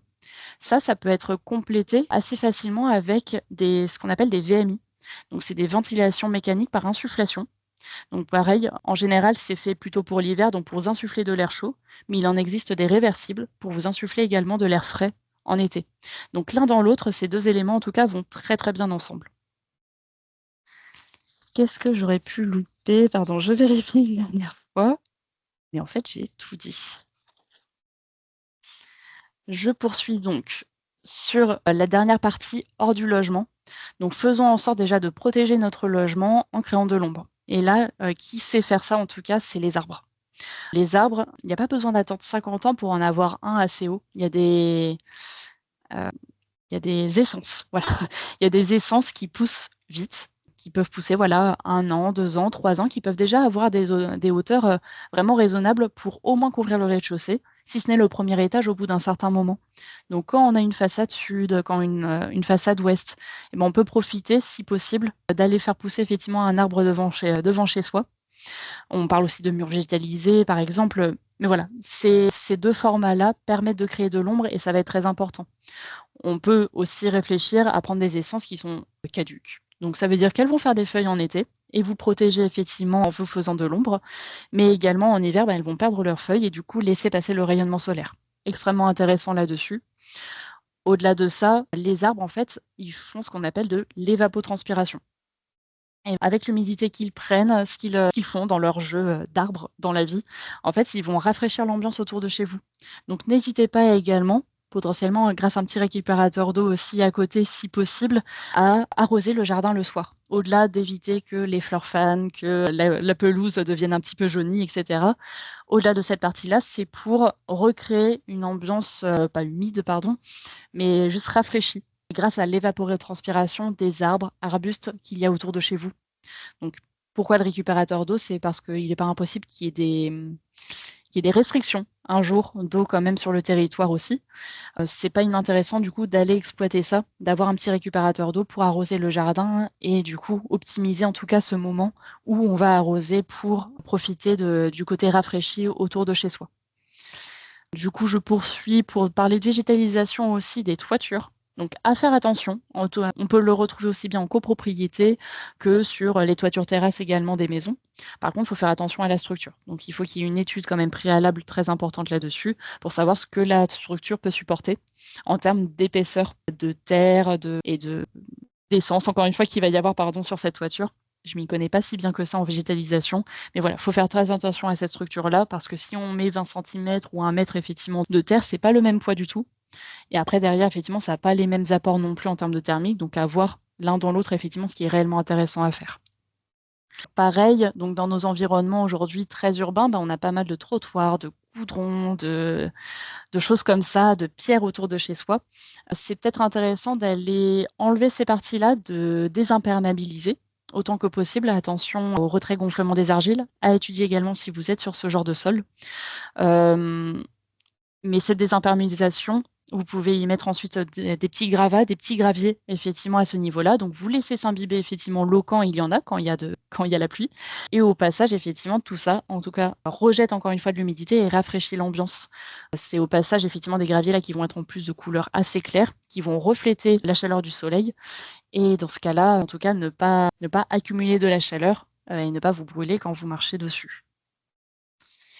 Touk touk touk. Aussi, dernière petite chose également, n'hésitez pas, parce que là on parle de végétalisation, de végétaux et cetera, il y a des petits arbres partout, mais même lorsque vous n'en avez pas, même quand vous avez un balcon, une terrasse, n'hésitez pas à mouiller en fait ces espaces-là. Donc on fait en sorte d'avoir de l'ombre dessus, si pas possible ou en complément, on mouille sa terrasse le soir pour la rafraîchir. On laisse s'évaporer effectivement toute la chaleur, ça rafraîchit effectivement l'ambiance juste devant le vitrage ou devant les murs et cetera et ça, c'est assez intéressant à aller exploiter également. Ça ne veut pas dire qu'on n'a pas de végétaux, qu'on peut rien faire. Donc on a abordé énormément de solutions, voilà, de la petite échelle à la plus grande échelle, de l'urgence à la, entre guillemets, «moins urgence». Urgente. Mais effectivement, si après tout ça, si après tous les dispositifs qu'on vous a présentés, vous avez pu prendre certaines choses, mais qu'il fait encore trop chaud chez vous, c'est-à-dire au moins plus de 28 degrés, comme on l'avait vu par rapport au bouilloire thermique, il est intéressant aussi d'aller étudier les rafraîchisseurs d'air plutôt que la clim, pour plein de raisons. Les raisons, ça va être quoi? Ça va être déjà que, on va pas avoir besoin d'ouvrir la fenêtre pour laisser s'échapper la chaleur quelque part et au passage faire rentrer de la chaleur. Parce que quand on ouvre la fenêtre, la chaleur, elle va rentrer dans le logement. Donc ça, c'est la clim. C'est dommage du coup, effectivement d'avoir ce genre d'appoint. Le rafraîchisseur d'air, on va le brancher, on va lui donner de l'eau froide, potentiellement avec des pains de glace à l'intérieur et en fait, c'est ça qui il va capter l'air ambiant. Ça va passer à travers effectivement ce filtre d'eau qui va rafraîchir du coup l'air automatiquement et être rejeté directement dans la pièce. Donc c'est vraiment intéressant pour cette partie-là. Il faut juste faire un petit peu attention au taux d'humidité. Ça va pas beaucoup l'augmenter, mais si vous êtes déjà un peu saturé, il faut faire attention un tout petit peu à cette partie-là. Donc ça rafraîchit l'ambiance sans avoir à ouvrir à côté des fenêtres. Ça ne réchauffe pas l'air non plus côté extérieur. Au passage, contrairement à la clim, ça ne va pas assécher l'air. Donc ça ne provoque pas les maux de tête, les désagréments de santé qu'on a pu voir tout à l'heure. Hem, Également, en termes d'économie, à l'achat, ça va être quand même 3 à 10 fois moins cher d'acheter un rafraîchisseur d'air plutôt que la clim et également à la consommation, ça va être 10 fois moins consommateur environ d'utiliser un rafraîchisseur d'air plutôt que la clim.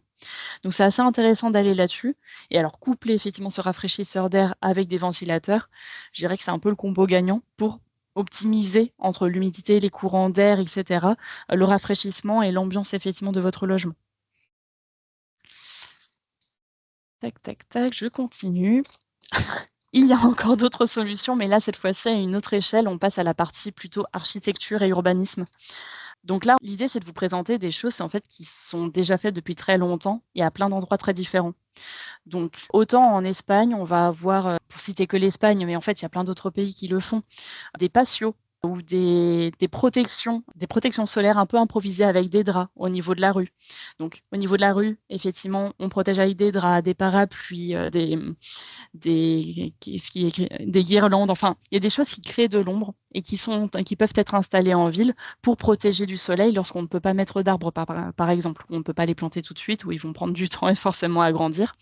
On peut faire ça et en Espagne d'ailleurs, ça se voit pas là-dessus, mais lorsque les balcons sont un peu plus hauts effectivement que les draps, la tendance est un petit peu à les rafraîchir aussi, à balancer un petit peu d'eau sur les draps pour continuer de rafraîchir un petit peu l'ambiance ici.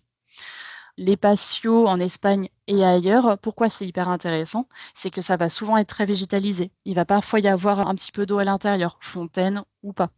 Il va y avoir une création de courant d'air très important aussi avec, l'ensemble enfin, comment est construit le bâtiment. Il va y avoir des appels d'air et des courants d'air qui vont être faits. Au passage, la hauteur, la proximité fait que c'est un espace à l'ombre. Donc le patio, voilà, ça fonctionne en fait pour plein de paramètres différents et ça, c'est quelque chose qui peut potentiellement être exploité, je dirais, à l'échelle d'une copropriété et de sa cour. Voilà, la maison, ça veut dire que là, on reconstruit pas mal de choses, donc pourquoi pas? On peut y aller avec grand plaisir, mais à l'échelle de la copro, c'est intéressant d'avoir ce genre d'optique aussi en tête. On reprend le principe du mouchard à biais dont on parlait tout à l'heure, mais là effectivement en briques. Donc l'idée, c'est d'avoir une structure pérenne qui accentue encore une fois les courants d'air et protège aussi avec de l'ombre l'espace derrière effectivement ce mouchard à biais.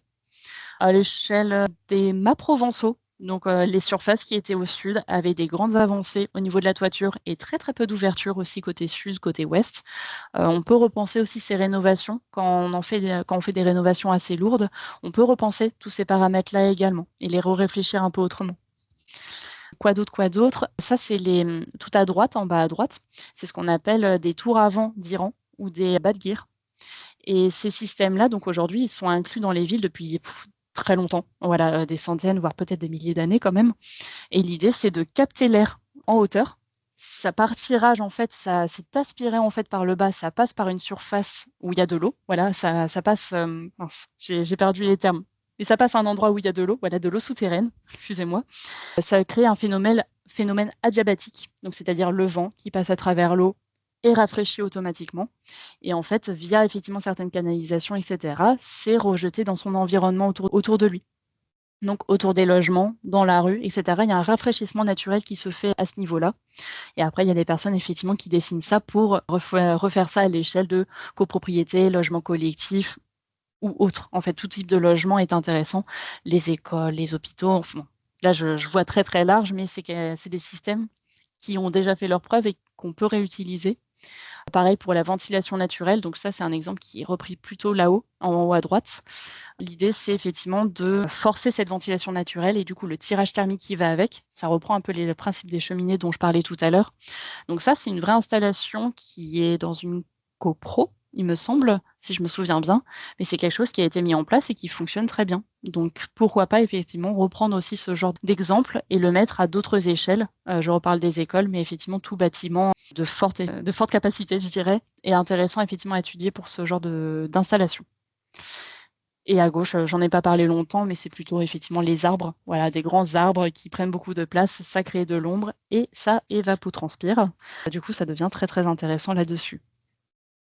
Je finirai par, cette rénovation, du coup, dont je vous ai un petit peu parlé quand même tout à l'heure. En fait, c'est une rénovation qui a eu lieu dans un appartement à Saint-Denis, donc avec un enduit en chaux-chanvre. Donc on était vraiment sur de la pierre, très apparente et qui a été réétudiée pour alors laisser effectivement passer la pierre à certains endroits, réunifier le mur à d'autres, ce que l'enduit permet de faire en fait, donc il y a plus ou moins d'épaisseur à certains endroits, mais c'est un appartement qui est non traversant, qui a bénéficié de cet enduit et le résultat est intéressant parce que la pierre en tout cas est restée froide au toucher pendant cette période-là de canicule. La partie enduit une semaine et demie après la canicule, enfin après que celle-ci ait commencé, donc il y a eu de l'accumulation de chaleur. En tout cas, cette surface est restée tiède au toucher, d'après son habitante. On peut imaginer que cette surface est restée fraîche pendant assez longtemps, avant de devenir seulement tiède, alors que nous, nos murs, bon, je ne sais pas vous, mes murs étaient très chauds. J'ai pas mesuré la température, j'ai pas osé, mais voilà, avoir effectivement une paroi même tiède est bien plus intéressant qu'une paroi chaude. Voilà, l'inconvénient aujourd'hui de ce logement, c'est que forcément, il n'a qu'une seule façade qui donne sur l'extérieur. Donc il y avait une difficulté aussi à créer des courants d'air. Donc cette personne a atteint, il me semble, 30 degrés dans son logement. Mais en termes de ressenti, en tout cas, elle s'est sentie bien dans son logement. Donc ça, c'est très important à dire. Et voilà. Après, on peut jouer sur des courants d'air, on peut jouer encore sur des améliorations, mais c'est déjà ça. C'est déjà ça de gagner. Le même logement, je pense, avec une isolation en laine classique ou rien du tout, n'aurait pas vécu cette, canicule de la même manière. Tac, tac, tac. Alors, pour finir, il y a, pour les personnes vulnérables, surtout, voilà, autour de chez vous, sur GPSO, malgré tout ça, parfois il y a des urgences. Donc là, on parle de rénovation, on parle de plein de choses. Maintenant, il y a l'urgence vitale aussi. Et il y a sur GPSO, en tout cas, une carte que vous retrouverez du coup en lien, qui vous permettra d'aller vous abriter ou de proposer à des personnes d'aller s'abriter dans les endroits climatisés pendant les périodes de forte chaleur ou effectivement d'aller chercher brumisateurs, bornes fontaines, voilà. Vous avez une carte qui existe, qui est intéressante à diffuser sur le territoire pour protéger un maximum de monde derrière. Et on arrive sur la fin. On arrive sur la fin avec la checklist des solutions. Donc là, l'objectif, c'est de cocher forcément un maximum de cases avant de commencer la canicule. Donc Moi, ce que je vous invite à faire, c'est déjà de vous réapproprier potentiellement cette checklist-là, mettre d'autres petites choses au choix effectivement dans les petites cases à cocher en bas à droite, mais de l'imprimer peut-être à d'autres personnes aussi et de la partager. Là, dans un ordre plus ou moins chronologique, qu'est-ce que ça donne cette checklist? C'est de stocker de la fraîcheur déjà le plus en amont possible dans ses murs. Donc ça, comme on se l'est dit, c'est des semaines avant, dès que c'est possible, on rafraîchit en effet les murs et surtout avant la canicule. Ensuite, on essaie de s'équiper, donc avec hygromètre, thermomètre, ventilateur. On essaie de s'équiper un maximum en amont. On installe, si possible, un brasseur d'air, un ventilateur de plafond. Ça, pareil, en anticipation, c'est mieux de le faire au début plutôt que pendant la canicule. On pense aux endroits tampons en amont. Là où est-ce qu'on va pouvoir se réfugier dans le logement ou en tout cas s'éloigner des parois chaudes. Oui, se réfugier, c'est moins quelque chose quand on est dans un studio de 20 mètres carrés. On se réfugie nulle part, on a un studio. Mais par contre, on peut s'éloigner des parois chaudes. Si on n'a pas de volet, on trouve les moyens du bord pour effectivement essayer d'en créer. Il y a plein de petites idées à avoir. Tant que effectivement cette idée-là ne tombe pas sur quelqu'un en bas, je dirais que c'est une bonne idée, sincèrement. Donc, on trouve toutes les astuces possibles. Le pare-soleil, voilà, de la voiture, on le met côté extérieur. Il y a des choses intéressantes à aller étudier et des bonnes idées à avoir. Si le logement n'est pas traversant, on se renseigne auprès des voisins au préalable, si c'est possible, si ça les intéresse, qu'à certaines périodes de la soirée, on ouvre toutes et tous les portes et les fenêtres. Je dis ça pour être tout à fait honnête parce que c'est ce que j'ai fait avec mes voisins et ça nous a sincèrement beaucoup servi dans la copro. J'ai pas fait ça avec tous mes voisins parce que tout le monde n'était pas OK, mais en tout cas avec le peu avec qui on a fait ça, ça nous a vraiment beaucoup servi et ça a permis les premiers jours de la canicule déjà, de bien les vivre et après la chaleur a fini par s'accumuler dans nos logements, mais ça c'est parce qu'il y a eu la canicule et qu'on ne pouvait pas protéger plus que ça nos logements. En tout cas, ça nous a permis de faire durer cette période-là où on vit bien dans les logements, ce qui a été bien plus intéressant du coup de finir à un certain nombre de degrés plutôt que plus. Ce groupe, du coup, il permet également de prendre des nouvelles pour essentiellement des personnes les plus vulnérables dans la copropriété ou dans son voisinage. En amont, on n'oublie pas de préparer des plats nécessitant de la cuisson, des tartes, plein de choses très très bonnes. On prend du blanc de meudon et on le met sur les fenêtres juste avant la canicule. La veille, ça suffira. L'idée, c'est pas de se plonger dans le noir de toute façon le plus tôt possible. On ne sera pas plongé dans le noir d'ailleurs avec le blanc de meudon, mais c'est effectivement éviter à tout prix que les fenêtres prennent de toute façon en chaleur dès le début effectivement de la canicule. On vérifie le taux d'humidité avec le hygromètre qu'on se sera procuré au départ et on utilise un déshumidificateur ou on l'emprunte. Si on atteint 55% de taux d'humidité, c'est peut-être le moment d'éviter effectivement que ça s'accumule un peu plus et on commence déjà à actionner le déshumidificateur. Pendant la canicule, on arrose sa terrasse, le balcon le soir. S'il fait plus de 28 dans le logement, on peut utiliser peut-être un rafraîchisseur d'air. Donc c'est encore moins coûteux. Et en plus de ça, voilà, on l'optimise peut-être un peu mieux son utilisation. Et le top, c'est effectivement de l'utiliser, voilà, pour éviter de saturer le réseau le soir quand il n'y a plus cette production solaire. Le top, c'est effectivement de l'utiliser plutôt en milieu de journée. Et une fois la vague de chaleur passée, ce n'est pas fini. On déstocke enfin cette chaleur dans les murs. On ouvre les fenêtres dès qu'il fait moins chaud à l'extérieur plutôt qu'à l'intérieur. Et ça, le plus longtemps possible. Donc, on déstocke. Et au bout d'un moment même, en fait, on remarquera que les murs ne changent plus en termes de température. Et à ce moment-là, on restocke de la fraîcheur. Sandrine, tu viens de lever la main. Oui, je me dis qu'il manque quelque chose dans cette checklist. C'est Oui. que effectivement, après la canicule, n'oubliez pas de prendre rendez-vous avec votre conseiller Solutions Habitat qui pourra vous conseiller sur les aménagements et la rénovation de votre logement pour mieux vivre les canicules suivantes. J'allais dire ça dans 2 slides. Mais ça peut faire partie de la checklist. Je suis complètement d'accord. Je conclue très rapidement et après vraiment on pourra passer aux questions. J'ai vu beaucoup de notifications. Je ne sais pas si vous avez répondu à tout dans les conversations, mais on passera là-dessus. Là, c'est simplement pour vous dire, on ne va pas cliquer dessus. On vous ajoute quelques ressources dans les slides, comme ça vous pourrez tranquillement aller regarder ce qu'on vous a proposé de consulter. Et voilà, la dernière slide, c'est qu'il n'y a pas une solution miracle. D'ailleurs, une solution sans S, pardon. Il n'y a pas une solution miracle. En fait, il y a plusieurs solutions pour limiter la surchauffe et rafraîchir nos logements qui s'imbriquent les unes dans les autres selon nos logements, selon nos capacités, selon pas mal de choses. Et dans tous, quel que soit votre logement, que vous soyez propriétaire bailleur, occupant, locataire, nous, on est là pour vous accompagner dans toutes ces solutions et revoir pour vous quelles sont les solutions les plus intéressantes à votre échelle, que ce soit en termes de travaux, en termes de financement et toute autre chose. Et c'est fini. Sandrine, je te laisse, juste, reprendre peut-être le micro. J'ai besoin de boire un tout petit coup et on peut laisser place, peut-être aux questions maintenant à l'oral ou dans le chat si vous préférez.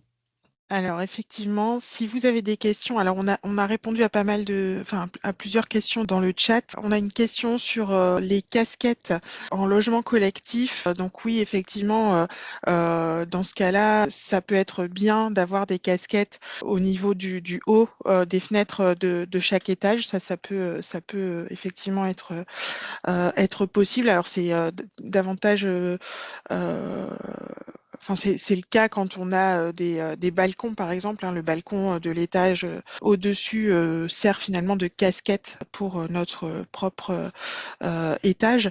Mais effectivement, s'il n'existe pas, on peut envisager l'installation peut-être de structures de type pergola, par exemple, qui peuvent aussi être intéressantes plutôt que des casquettes qui viennent prolonger la structure, en fait. Donc pergola végétalisé, bien sûr. Si vous avez des questions, je vous invite à lever la main en cliquant sur le petit bouton lever la main en haut pour qu'on puisse vous attribuer la parole. Ou n'hésitez pas également à écrire vos questions dans la conversation. Je rajouterais même que pour les pergolas, au-delà d'avoir une pergola effectivement végétalisée, on peut aussi avoir une pergola avec des lames orientables, voilà, comme les volets dont on a parlé tout à l'heure. C'est-à-dire, on va pouvoir les orienter pour profiter plus ou moins, selon la saison, du coup, du rayonnement solaire. Exactement.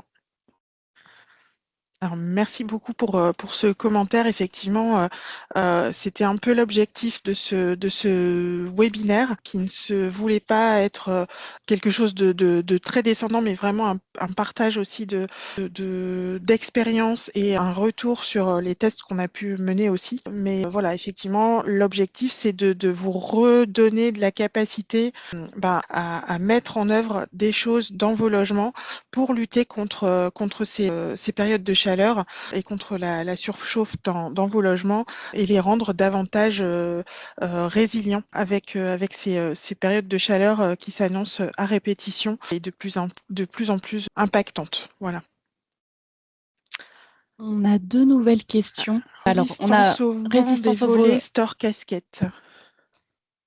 J'avoue ne pas être sûre de comprendre la question. Du coup, si vous voulez, Pascal, peut-être prendre la parole et ouvrir votre micro et ensuite on passera à la question de Alex sur le blanc de Meudon. Oui. Bonjour. Donc la question, c'était quand il y a beaucoup de vent, enfin, de tempête, quelle est la résistance de ces installations? Alors, euh, je suppose que, bien sûr, quand c'est des casquettes fixes, là, on ne peut pas les retirer. Quand c'est les stores, y compris, enfin, volets en projection, on peut le faire si on est là. Si on n'est pas là, c'est plus compliqué. C'est ça. Je Alors, j'ai Vas-y. il y a une publication qui doit paraître très bientôt, réalisée par Adaptaville sur les solutions d'occultation solaire et qui va permettre d'avoir une hiérarchisation en fonction de différents critères, dont effectivement la résistance au vent. Donc on parlait effectivement du choix des occultations solaires. Ça fait partie des critères à prendre en compte pour choisir l'occultation solaire qui correspondra à votre logement et aux différentes ouvertures de votre logement. On va pas non plus choisir la même occultation dans un rez-de-chaussée, enfin sur un rez-de-chaussée qu'au 15e étage d'une tour parce que effectivement on va avoir une résistance au vent, enfin une prise au vent plutôt qui va être beaucoup plus importante en hauteur. Donc voilà, c'est une réflexion à avoir effectivement sur quelle occultation on va poser, enfin sur quelle ouverture. Donc là, aujourd'hui, j'ai pas de réponse, mais effectivement, tout ce qui est installation fixe va quand même avoir une résistance au vent, à la prise au vent, meilleure que effectivement tout ce qui est installation temporaire ou installation comme voilà, des stores textiles, etc., où là, effectivement, on a de la prise au vent qui est plus importante. Après, dans les périodes de canicule, il y a pas forcément. Alors, il peut y avoir du vent quand même, mais après, je dirais c'est à chacun de voir quelle protection il peut mettre en tenant compte de ces paramètres-là pour protéger au maximum l'extérieur des fenêtres et éviter l'effet de serre qu'il peut y avoir lorsque les rayonnements solaires rentrent à l'intérieur. Après, effectivement, il y a des logements qui sont dépourvus de volets extérieurs où on a comme solution que des rideaux intérieurs et là on va essayer d'aller au maximum sur des volets occultants et dans ces cas-là effectivement partir vers le blanc de Meudon ou la couverture de survie lorsque les vitrages sont accessibles. On va pas non plus faire le funambule sur son tableau de fenêtre pour aller installer une couverture de survie si on est avec des vitrages euh, coulissants. Voilà. Je ne sais pas si ça répond un peu à votre question, Pascal.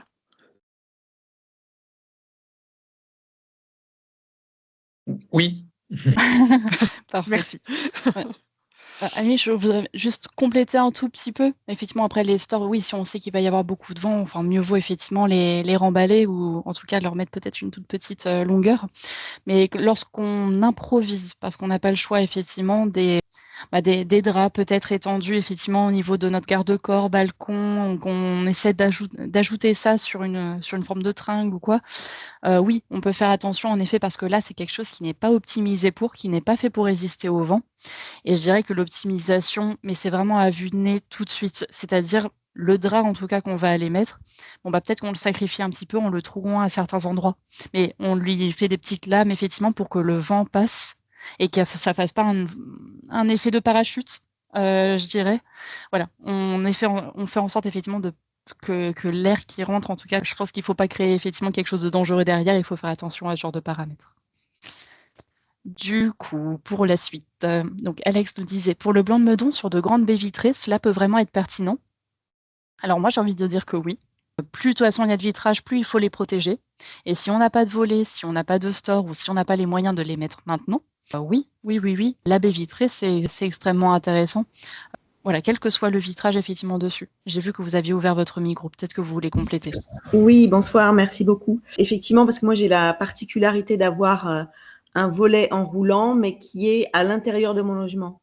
Donc, ce qui réceptionne en premier la chaleur, c'est le vitrage en fait. Et ensuite, qui le rentre à l'intérieur et j'ai l'impression que le volet qu'on ferme capte aussi la chaleur et ensuite, du coup, la chaleur, elle reste dans le logement, quoi. Vous avez complètement raison. Donc Ouais. oui, en fait, là, l'idée, c'est effectivement de remonter ce volet dans un premier temps pour ouvrir la fenêtre, la baie vitrée autant que possible et vraiment étaler du blanc de Meudon le plus possible si vous n'avez pas de moyen effectivement de créer une protection côté extérieur, quelle que soit cette protection. Voilà, on reparle des draps, les volets, même faire passer peut-être les rideaux, voilà, à travers effectivement la fenêtre. Ça dépend vraiment des compositions, ça dépend des fenêtres, ça dépend des rideaux qu'on a. Mais parfois, voilà, c'est effectivement de créer une protection autant que possible et refermer parfois la fenêtre ou la baie vitrée avec effectivement des rideaux. On est sur de la solution de secours. C'est pas pérenne, c'est pas ce qu'on aime voir, etc. Mais ça reste une solution de secours dans un premier temps. Le blanc de Meudon en est une. Plus on en rajoute côté extérieur, mieux c'est. Et effectivement, l'idée, c'est à tout prix que cette chaleur n'aille pas sur ce vitrage-là, parce que malgré le fait que ce soit derrière votre store côté intérieur, ça reste un radiateur derrière un rideau, donc ça réchauffe le logement. Ouais, très bien. Merci beaucoup. Avec plaisir. Qu'est-ce qu'on a d'autre?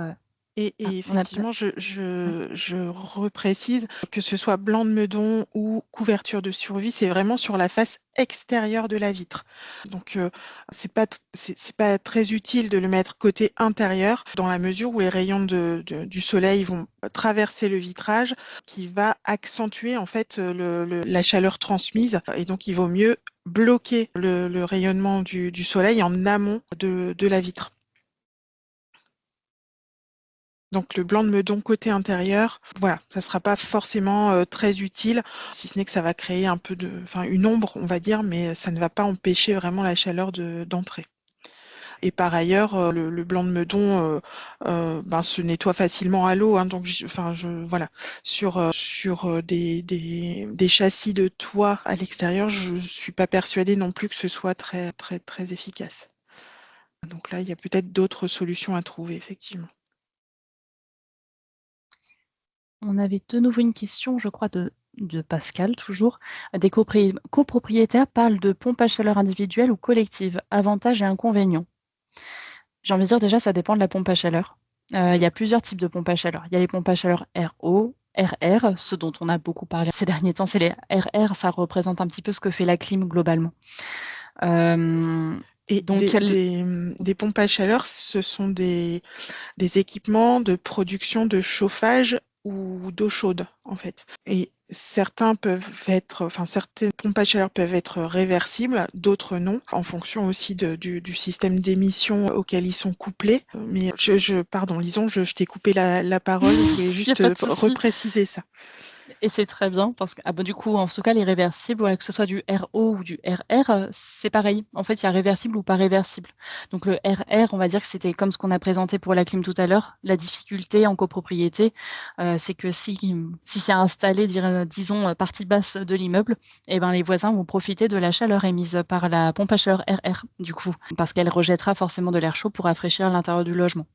Donc ça, c'est pas forcément ce qu'il y a de plus pertinent. En tout cas, c'est pas ce que nous, on veut recommander.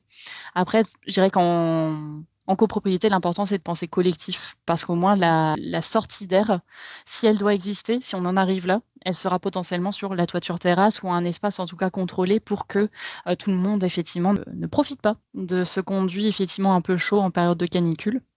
Et puis, là, je parle des pompes à chaleur RR, mais pour ce qui est du RO, donc c'est repasser, effectivement, capter les calories pour les repasser, effectivement, dans les conduits, la tuyauterie qui est déjà présente.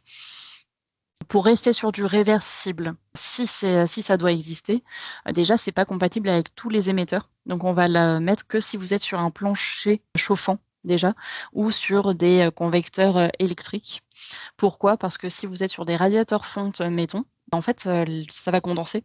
Donc, vous aurez du froid qui passe à travers les tuyaux, mais le froid versus la chaleur à côté, l'humidité, vous aurez juste de la condensation sur les radiateurs. Donc, c'est pas quelque chose qui est fait pour, tout simplement.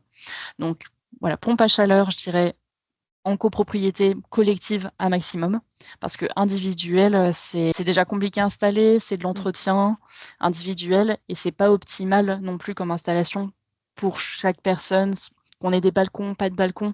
Après, c'est vraiment du cas par cas. Enfin, l'important, c'est vraiment de penser collectif.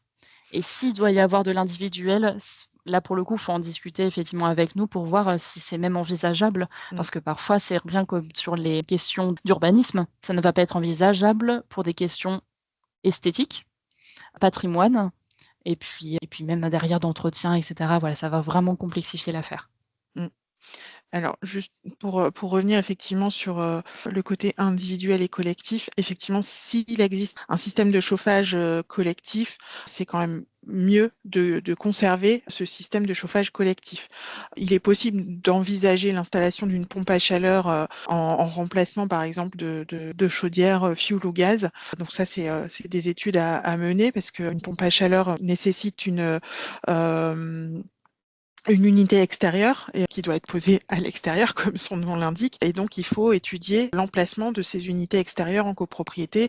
Très souvent, on l'envisage en toiture parce que c'est là qu'on va mettre généralement les équipements techniques. Donc, il faut vérifier que la structure de la copropriété est en capacité d'accueillir ces équipements techniques. Et puis, il y a des études également acoustiques qui sont à mener pour voir si l'installation est pertinente. Donc là, on est sur des pompes à à chaleur RO sur du collectif, qui sont plutôt des installations qui produisent du chauffage, pas forcément du froid, bien qu'on peut effectivement faire circuler a priori peut-être de l'eau à température ambiante qui va pouvoir peut-être baisser de 1 ou 2 degrés la température ambiante du logement, mais voilà, avec toute proportion gardée. Et après, effectivement, individuellement, on peut envisager des pompes à chaleur RR qui peuvent être réversibles pour produire du froid lors de la période estivale. Encore une fois, il y a des groupes extérieurs pour les pompes à chaleur RR également, ce qui veut dire des boîtiers extérieurs au niveau de chaque appartement équipé. Donc, ça fait appel au règlement de copropriété. Est-ce qu'il l'autorise ou pas? Et bien évidemment, lorsqu'on intervient sur l'aspect extérieur d'un bâtiment, il est nécessaire de déposer une demande d'autorisation préalable de travaux qui doit être étudiée par le service urbanisme et éventuellement par l'architecte des bâtiments de France si le bâtiment est soumis, est dans un périmètre protégé. Donc voilà, il y a quand même des choses à vérifier au préalable aussi de ce côté-là. Je passe à la question suivante du coup Ouais, de il y a pas Madame mal. Papy. Non, il y a Véronique aussi juste y a- avant, pardon. Pardon, excusez-moi. Est-ce que, Effectivement, je l'ai. est-ce que cela sert de mettre du blanc de meudon à l'intérieur? Nous avons des châssis de toit sur un immeuble de 7 étages. Sans avoir fait l'école du cirque, c'est un peu compliqué de le poser à l'extérieur. Est-ce Oui. que cela peut être posé sur du zinc? Alors, j'ai répondu tout à l'heure au début de la question, effectivement, mais Mm. pas à la fin. Ouais. Voilà, côté intérieur. J'ai envie de dire, en fait, si la seule possibilité pour vous, c'est de le mettre à l'intérieur pour pas créer d'accident en tentant d'en mettre côté extérieur, oui, il vaut mieux ça que rien. La couverture de survie, peut-être aussi. Ça dépend encore une fois de votre voisinage, comme on disait tout à l'heure. Mais voilà, l'idée, c'est pas de créer d'accident non plus. Donc faites en sorte effectivement de le placer le plus possible côté extérieur, que ce soit le blanc de meudon, couverture de survie ou toute autre protection, le drap, plein de choses dont on parlait tout à l'heure. Si vous pouvez pas, mettez le côté intérieur. Mais en tout cas, ne mettez pas rien si vous en avez la possibilité. Est-ce que cela peut être posé sur le zinc? Je ne pense pas comme ça. Enfin, techniquement, je pense que Oui. oui, mais en fait, ça reste une petite patte derrière. Enfin, il y aura pas de question de rouille parce que le zinc, je pense, est traité de toute façon pour ça. Mais après, ah si, pardon, je pense à quelque chose. Alors, ça peut peut-être répondre à votre question, mais vous me direz, c'est sur les toitures terrasses qu'on a, par exemple, en maison, comme ça, elles sont un peu petites, ou des petites toitures en zinc, mais vraiment très peu inclinées, 10 degrés maximum. Quand on n'a pas la possibilité de les repeindre tout de suite, ce qui peut se faire, et ce que des personnes font en tout cas, c'est de prendre des palettes peintes en blanc pour le coup. Et en fait, l'idée, c'est d'aller les apposer sur la toiture terrasse ou cette petite toiture, effectivement, qui est très peu inclinée si on peut monter dessus. Voilà, ça me revient en fait à l'esprit. C'est quelque chose qui peut se faire et c'est quelque chose surtout qui peut se retirer. Que ce soit au niveau des services urbains, en tout cas, on repeint pas tout de suite. Voilà, on peut retirer l'astuce, je dirais, du jour. Et pour vous, en tout cas, je pense que c'est peut-être mieux de laisser la toiture en zinc dans son état, parce que peut-être qu'il y a un traitement dessus qui serait retiré à force de mettre même du blanc de meudon, c'est pas grand-chose, c'est de la craie d'origine. Je pense pas que ça fasse de dégâts, mais après tout, j'en suis pas certaine non plus. Donc peut-être opter pour d'autres options avant, Ouais, moi, sans doute, t'en penses quoi? j'ai plus un doute sur l'intérêt, en fait, parce que le blanc de meudon va empêcher le rayonnement solaire à travers la vitre. Le zinc, en fait, c'est une surface opaque au final.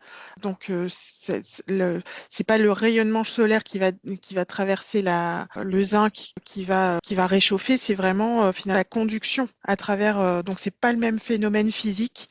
Donc, je suis pas sûre que ce soit vraiment efficace. Je pense que c'était pour créer un phénomène un peu albédo.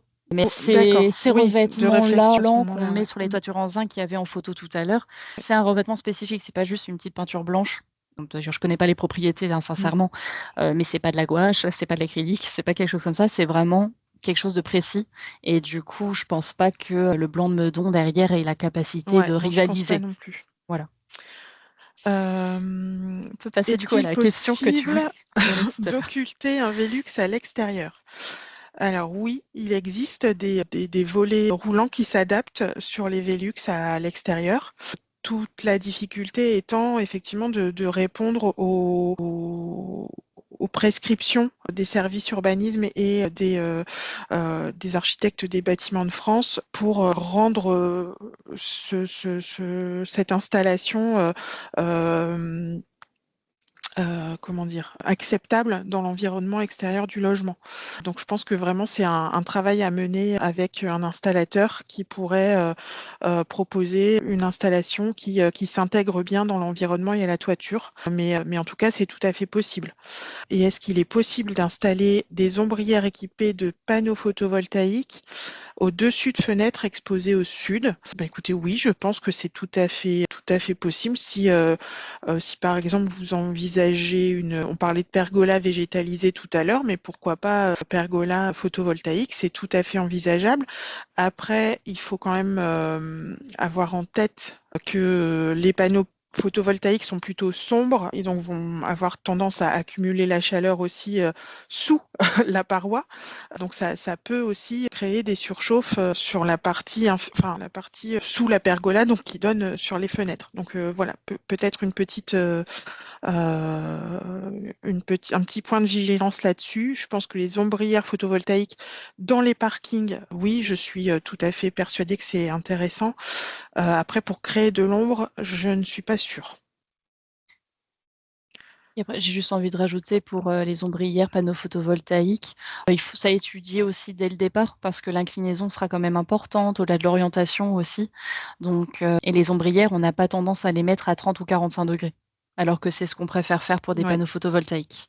Donc, il y a aussi cette question-là de, finalement, est-ce pertinent et efficace à la fin? Est-ce que les deux sont compatibles rien que pour cette raison-là, au-delà de l'aspect aussi architectural, d'intégration, etc. derrière? Donc, à réfléchir. À réfléchir À selon le projet. réfléchir et effectivement voir si l'ombre portée par le bâtiment lui-même ne diminue pas le rendement de l'installation sur certaines périodes de la journée. Enfin, il Ouais. y a plein de choses à voir, je pense. Quelle est la différence entre une CTA et une PAC? Alors, il y a une grande différence. Une CTA, c'est une centrale de traitement d'air, c'est-à-dire que c'est un système de ventilation qui va exister plutôt dans les bâtiments publics ou éventuellement dans les copropriétés. Une pompe à chaleur, on est plutôt là sur un système de production de chaleur. Donc effectivement, ça peut être couplé, puisque la CTA, elle va plutôt être un vecteur de diffusion et la pompe à chaleur, elle va vraiment être un moyen de production. Voilà. Donc, mais on peut tout à fait coupler les deux pour produire de l'eau chaude ou rafraîchie et qui peut être diffusée via aussi la centrale de traitement d'air. Alors, que dire d'autre? Risque de fissuration Visuellement des vitres? pas avec le Alors, blanc de Meudon. pas que je sache, non. Non, parce que de toute façon, vous allez faire ça soit à la main, soit avec une éponge et donc à partir de là, il y a vraiment aucun risque de fissure. Que ce soit le moment où vous le mettez ou vous l'enlevez. Par contre, risque de fissure sur un autre produit en fait que j'ai vu passer il y a quelques jours et j'ai un peu fouillé tout à l'heure, c'est il a été recommandé au-delà des blancs de Meudon d'utiliser de l'argile blanche. Mais Ah non. c'est quand même voilà, c'est en fait là pour le coup une très mauvaise idée parce qu'elle va avoir tendance en fait à cuire sur la vitre et que là pour la retirer, on va peut-être recourir à des moyens qui sont pas aussi, sympas qu'une éponge et là par contre ça fait des fissures. C'est Donc ça. le blanc de Et Meudon, ça cuit et mais ça se pas rétracte. l'argile. Donc, effectivement, c'est pas une très bonne idée. On a vu passer ça quelques fois effectivement, mais mauvaise idée. Ouais. Alors que le blanc de Meudon, très bonne idée. Voilà. Alors, pourriez-vous résumer votre expérience en immeuble d'avoir ouvert les portes ouvert les portes au même moment toute la nuit, dont la mince, pardon, ça a sauté avec une notification. Dont la porte d'entrée, nous pourrions éventuellement le proposer chez nous? Bah, écoutez, donc pour l'histoire, effectivement, donc moi, c'est une copropriété de 5 personnes, donc il y a 2 étages, un rez-de-chaussée, un premier étage avec 2 studios non traversants et un deuxième étage, 2 studios non traversants. Donc, je me suis entendue avec, je suis au deuxième étage. Mes voisins avec qui je me suis entendue là-dessus sont au premier étage. Et ce qu'on a fait, c'est effectivement déjà dans un premier temps, on a ouvert nous, nos fenêtres et nos portes. Et effectivement, dans les premiers jours de la canicule, lorsqu'il y avait du vent quand même à l'extérieur, et ben, ça a bien balayé nos logements et ça nous a fait énormément de bien. Particulièrement la voisine qui, elle, est exposée au sud. Avec mon voisin, nous sommes exposés au nord. Et ça a permis effectivement de ralentir cette montée en température, ça j'en suis persuadée. Également, ce qu'on a fait à un moment, c'est que ce couloir qui est forcément en fait est entre nos studios, lui n'est pas du tout soumis à la lumière et cetera, au rayonnement solaire. Il est complètement noir, mais du coup très frais. Donc il nous a beaucoup aidé également dans un premier temps. Je dirais les 5 premiers jours de la canicule, enfin les 5 les plus intenses, disons. Ça nous a beaucoup aidé parce que lorsque effectivement le vent, en tout cas, traversait tout ça, et ben forcément, il traversait avec un peu plus de frais, grâce à ces parois qui étaient restées au frais pendant cette durée-là. La difficulté, c'est qu'on a fini par réchauffer ce couloir, forcément. Il y a la thermique qui fait son travail, c'est-à-dire on ne peut pas jouer indéfiniment sur tous ces paramètres-là. Et malheureusement, en tout cas, quand il n'y avait pas assez de vent, on sentait pas trop les effets, ou une fois de temps en temps quand il y avait un petit coup de vent. Voilà, pour être complètement honnête. Et le couloir a fini par se réchauffer un peu et à être du coup aussi chaud en fait que nos appartements. Donc, ce qui n'était pas dérangeant. Sincèrement, ça continuait de créer un balayement d'air, mais c'était moins efficace. Le ressenti était moindre effectivement qu'avant. Ce qu'on a fini par faire du coup, c'est également ouvrir le soir, il y a 2 portes, voilà, pour mon entrée. Il y a la porte effectivement qui donne sur la rue, où j'ai la possibilité d'ouvrir une fenêtre dedans sans avoir à ouvrir la porte. Et il y a la deuxième porte où j'ai pu la caler avec mon petit tabouret. Et ce qui a permis de créer une petite forme de tirage thermique, mais vraiment trop légère pour vous dire que c'était efficace. Mais par contre, là, quand même, parce que notre sol est en carrelage en bas, le reste est avec une petite moquette sur les escaliers, donc c'est pas très frais. Mais entre ça, plus l'ajout d'un ventilateur sur le premier palier, mouiller un petit peu les murs, et cetera, je pense qu'on a tout de même, au bout de quelques jours, accéléré la capacité de ces murs à déstocker la chaleur, ce qui ne serait pas arrivé si on n'avait rien fait. Voilà, donc aujourd'hui, notre couloir est de nouveau frais depuis, je pense, une semaine. Et ce qui est pas inintéressant du coup pour ces prochains jours aussi. Mmh. J'espère que ça vous suffit, pardon, Sandrine. Ouais, et pour préciser, grosso modo, il faut à peu près autant de temps à une paroi pour se rafraîchir qu'elle a pris de temps à monter en température. Donc, quand on a une période de canicule de 5 jours, par exemple, il faut à peu près 5 jours après la canicule pour que la chaleur puisse être déstockée et qu'on commence à restocker du frais par la suite. D'où l'importance aussi des petites pauses entre les canicules pour qu'on puisse effectivement déstocker cette chaleur accumulée et essayer de restocker du frais avant la période de chaleur suivante. Voilà. Et d'où l'intérêt aussi de poursuivre du coup les gestes mis en œuvre pendant la canicule, toujours continuer à ouvrir la nuit, à surventiler au maximum la nuit et à fermer les volets et les fenêtres dès qu'il y a du soleil qui tape dans la vitre. Voilà. C'est ça. Et on profite vraiment de tous les paramètres qu'on a à notre disposition. Un bout de carrelage effectivement en bas, des fenêtres qui s'ouvrent plus ou moins, des voisins qui sont là un moment, pas là un moment. En fait, on autogère effectivement tout ça et on continue d'utiliser aussi les autres paramètres, l'humidité. Voilà, j'ai un peu mouillé les murs aussi du couloir par exemple et ça a permis de les rafraîchir, je pense, un peu plus rapidement. C'est pas quelque chose qu'on perçoit voilà tout de suite parce que tout ça, ça prend du temps. Mais en tout cas, ça a forcément un peu accéléré le principe. Ce qui n'est pas négligeable, voilà, surtout lorsque les canicules, en fait, malheureusement, reviennent de semaine en semaine. Il faut avoir eu le temps de déstocker et il faut accélérer ce déstockage. Voilà, c'est ça. Et pour terminer, je voulais juste accentuer un peu sur, on parlait tout à l'heure de la climatisation aussi qui accentue les inégalités. Donc c'est des périodes sur lesquelles aussi il faut vraiment accentuer la solidarité avec les voisins, avec les personnes de notre connaissance qui peuvent être plus vulnérables. Et puis pourquoi pas être solidaire aussi avec les animaux de compagnie qu'on peut avoir tous chez soi et penser aux chiens, aux chats qui peuvent avoir des difficultés sans être en capacité de s'exprimer. Voilà.